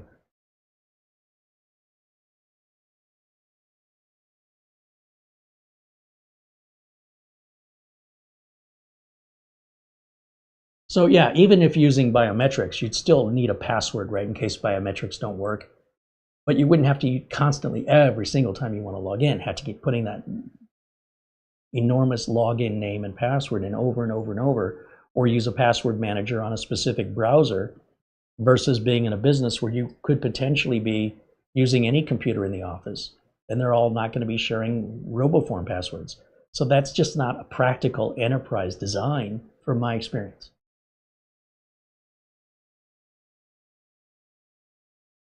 Bosley Lurker says it's the old live YouTuber curse, whatever can go wrong will. I don't know. A lot of times these do go smoothly, but when you're watching an edited video, all this will be taken out. A content creator wouldn't want you to be to see that they're a human being and there's misunderstandings. They also wouldn't want to potentially upset a company that provides a product review. And it's not our intention. We are earnestly trying to get this to run, and we are struggling over things that are hidden, basically. We don't know what's going on. It's not telling us. We have no LEDs telling us. We have random beeps where we have a lack of information on the included paperwork. We have security requirements that are over the top, in my opinion, that I cannot override. The requirement for an email address that I cannot override.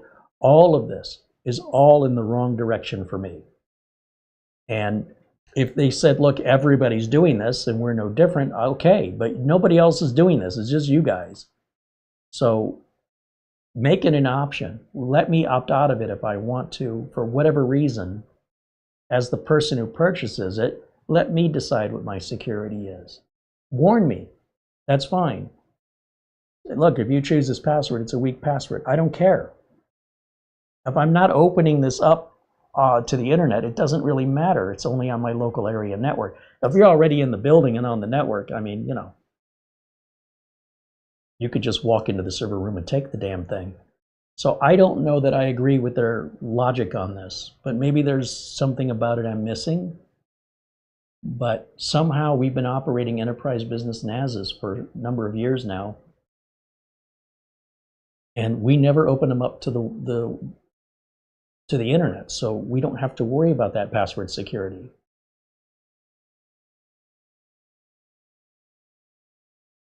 John Paul Bacon said, "This is why I like your channel, and whenever I can be a member and stay a member, I will as long as I can." Well, thank you, John. Some people get it, some people don't.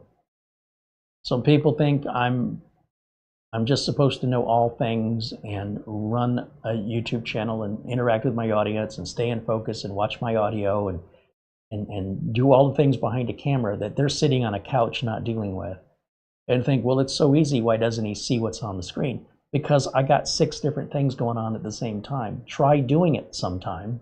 Again, I run into issues where people who haven't done it, they want to read about it online and then dictate it to me as though they're talking from experience. It's profoundly offensive. Get on a live camera and demonstrate it live, unrehearsed. And then switch the product category from a NAS to a router, and from a router to a new mini PC, to a mini PC NAS, and you just know them all off the top of your head without any rehearsal on a live video where you've got to watch your connection, your focus, your in-frame, you've got to watch your audio levels. It's a lot. And then interact with the chat room. You're going to be spinning a lot of plates all at the same time. So for that reason, when I'm off camera, it's a very different experience because I'm just looking here. I'm not worried about what you can see. I'm not worried about, is my audio gone? You know, we've had videos where I've been talking and people aren't hearing me because batteries have died, or I touched the keyboard by mistake and accidentally disabled the audio. We've had all that happen. But when I work alone as a tech, without filming it and certainly without being live, you don't get to witness these struggles, right? You don't. Also, these struggles, my focus is on this and only this. So some things will become clearer to me sooner when I'm not so distracted with other things I also have to watch at the same time.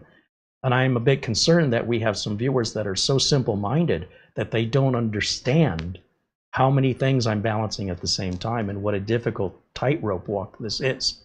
However, it is real, for better or for worse. And some days things go better than other days. But the point is, when the technology is not intuitive, it's in my opinion not written well. The software is not written well, or the hardware not indicating if I'm resetting, is it working? The light's not indicating anything's going on. How am I supposed to know without them telling me? So if I have to read a book and study it, and I've got 27 other NASs, and this is the only one like this, I'm supposed to specially educate myself just for this one? Or do we just get rid of this one that requires special education and stick with what we already know, regardless of any cost savings, because this will end up costing us more if we slow down regular routine work because this one's different than all the others. At that point, this is no longer a value. At that point, spending more for a unit that follows what we're familiar with and tells us what's going on regularly, that's the better value over the long term. It'll save us money. But I'm not going to study and learn one unit for one video for one manufacturer's model that they on a whim can change and now suddenly say, well, dismiss all that, we decided to do it this other way. That doesn't work at scale. Therefore, it needs to be intuitive and it needs to follow the standard policies and practices of everybody else in the industry.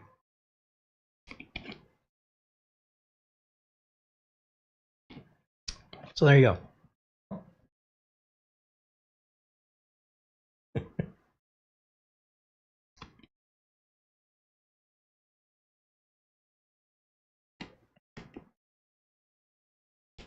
So my plan will be, again, off camera, we'll reset the array, we'll get our login figured out, and I'll make a note because I will never remember it. I'll put it on a Post-it note or something and stick it on there. I'll put the cover back on. And then we'll do a follow-up video where we go through the operating system and sort of compare it with QNAP and ASUS Store and Synology and how you get apps, what apps you can download, and how you can use it, just as a scratching the surface. We'd be here for 3 days straight if we wanted to look at every single app. There's a lot to choose from. And while Synology has more, the critical apps that most people use are already in TerraMaster as well as QNAP and Synology. There are some specialty apps like the way that they do their backup versus Synology or ASUS Store or QNAP. Those are proprietary apps that they write themselves to give them added value for their operating system, which can only be used with their hardware, right? And the same with Synology and same with ASUS Store. So that may be a reason why you choose one over the other. Primarily, what I'm interested in is a rack mount with this much power and 10 gig networking at this price is a bargain. But the setup is making me wonder if the savings is worth it. And that's where I'm at with today's review. And I think that'll wrap it up for me for today. And I want to thank all you guys for hanging out with us and interacting. You know, I'm on the fence about, you know, letting viewers in because the only problems we saw in the chat today were from non-members and non-subscribers. And I asked Mara, well, Mara asked me before we got started if we wanted to make this members-only chat to avoid the distraction, unnecessary sort of snobbiness and snootiness that comes from some of the free viewers. And I thought, well, you know, we're into this phase right now where these snooty viewers who know everything are coming in to dictate things to people with no experience. And I thought, you know what, let's just see what happens. And then if need be, we'll remove them. But we've had to remove about 6 people today, which, you know, the first one's annoying enough. And then when you ask them not to do it and they keep doing it, it's just not a problem we have with members ever. And sometimes we have subscribers do that, but they're usually like they just subscribed. The whole reason they did it was to jump in the chat room. And so for that reason, as long as that behavior continues, we will be restricting the chat room. I am trying to leave it open for everybody. And I realize not all the free viewers are causing a problem, but that only the problems we're getting are from free viewers in that category. And I am stuck. I am really stuck on this problem because I hate to punish all the majority of free viewers are fine. But they have a percentage of free viewers that just want to cause trouble. But when it comes to subscribers, a smaller percentage of them have a problem. And when it comes to members, none of them, there's no issues with any of the members. So the only safe thing I can do to guarantee I'm not getting harassed is to just only let members interact with me. And I don't like that I'm excluding people because of a category they're in that just happens to contain the troublemakers in that category. On the other hand, I'm already frustrated in having some stranger, I don't even know who they are, dictate to me what I'm doing wrong when they themselves have never done it is profoundly offensive. And it's not helpful. It's working against well, I'm trying to focus on this, and now I'm being distracted with useless information from a know-it-all who I've never seen before, and they don't have any clue what they're talking about. Why do I need that in a live video? What are they doing for me that I should give them the courtesy to interact with me? That's not supporting me, that's the opposite. So what would you do if you were me? I really hate to close the chat down to the public, but I don't know what else to do at this point. It will eventually go away. It could be a week, it could be a month, and then everything will be fine. But I still have to test the waters from time to time and see what happens. And then it'll be good for a while, and then for whatever reason, it'll flood back in again, and around the wheel goes. But you know, it's the last thing I need when I'm asking for sincere help, and what I'm getting are people with nothing better to do, Googling and copying and plagiarizing. Like, yeah, thanks for the help, pal. Sarcasm intended. Dennis Hill just became a supporter. Thank you, Dennis. And of course, these people don't use real names, but they want to be respected. You should listen to me. I know what I'm talking about. And my name is 007 for you.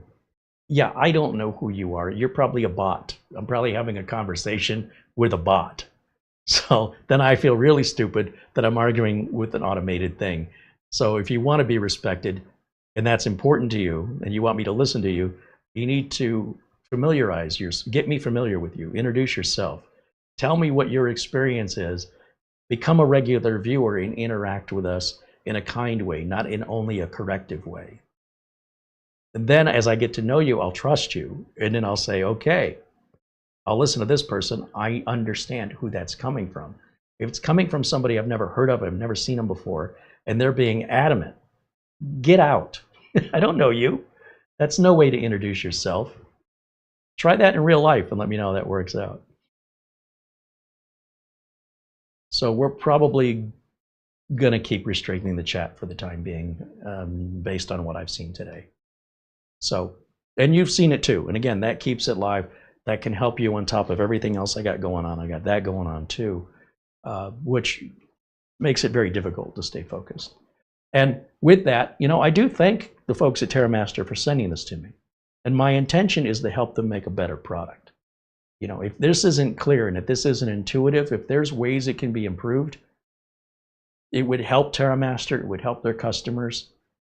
And I want them to see the real struggle that I've had, and I hope learn from that and improve their product. I should not be able to be so confused on so many different ways. Make the reset process clearer. Make the login process clearer. If I'm moving drives from one TerraMaster to another, ask me if that's my intention. I recognize this, but I didn't set it up. This isn't. Synology is capable of knowing when you've moved drives from one Synology to another. Why can't TerraMaster do that? If they would have, this would have clarified it right out of the gate, and I wouldn't have to keep digging backwards, trying to drill down to figure out what the problem is. Even though you could say, well, you did it, right? Yeah, I did. But if I would have done the exact same thing with Synology, it would have been made apparent to me by Synology. TerraMaster didn't make me aware of it. I had to figure it out on my own. TerraMaster isn't making me aware of what the errors are based on where the circles are. And that whole code verification is terrible. It is absolutely terrible. Find another way. And I hope that by showing this to TerraMaster, that what they're hearing isn't insulting. It's not meant to be insulting. It's watching a customer getting frustrated trying to use their product. So what can you do, watching your customer get frustrated, what can you do as the developer to make that frustration impossible? See where my sticking points are, make those clearer, and help me through the setup process in a proper wizard way so that I cannot find myself in a logic loop or have to backtrack and find out what's wrong. This just needs to tell me. It needs to come out and tell me. Don't when I enter the verification code wrong, don't show me the error and then have it disappear without me confirming I've seen the error and I've read it. It's happening too quickly. Don't force me to have to enter the password every single time with the validation code when I can't read the validation code and there's no refresh to just cycle through one until I find one I can read or find a different way to verify, because there are bots online that can fill those CAPTCHA codes out. They're not idiot-proof. They're not security-proof. If anything, it makes it harder for a human being to enter where bots can automate that. So it's security theater. It's like 2 or 3 years behind what we've learned in security and AI advancements, that we've learned that that's not an effective means of verification. And what it's doing is it's giving a lot of end users frustration.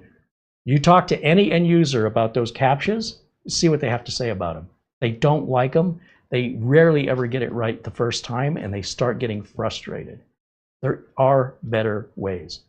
And if TerraMaster implements that and they, make this process more seamless and more obvious, hold my hand through it, then setting it up and actually using it become the focus.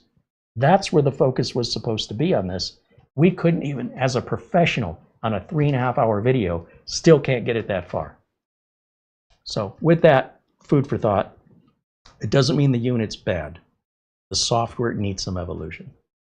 All right, that'll wrap it up for me for today. Thanks, of course, to Mara for all the work she does in the background, for all the administration on the channel. Thanks, of course, to our friends at TerraMaster for sending us the unit. Thank you to SCD Keys, who offer you 30% off, legal, legit, fully supported for 6 months, Windows and Office license keys.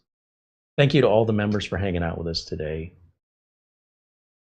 And Mara says she's taken notes to get back to TerraMaster. Hopefully this is all for the better. I hope that TerraMaster takes it to heart. I hope they watch the video and look how frustrated I'm getting and ask themselves, how could we help our end users avoid what Carey went through? Because if I went through it, I might have been the first on this model, but I won't be the last until this changes. And I hope that this is constructive and makes for a product that's easier to set up. We'll see. Or maybe they just never send me anything ever again. But if it's all going to set up like this, I think I'll be fine with that too. All right, that's going to wrap it up. Thanks for watching. I will see you all again very, very soon. Tomorrow, we're live.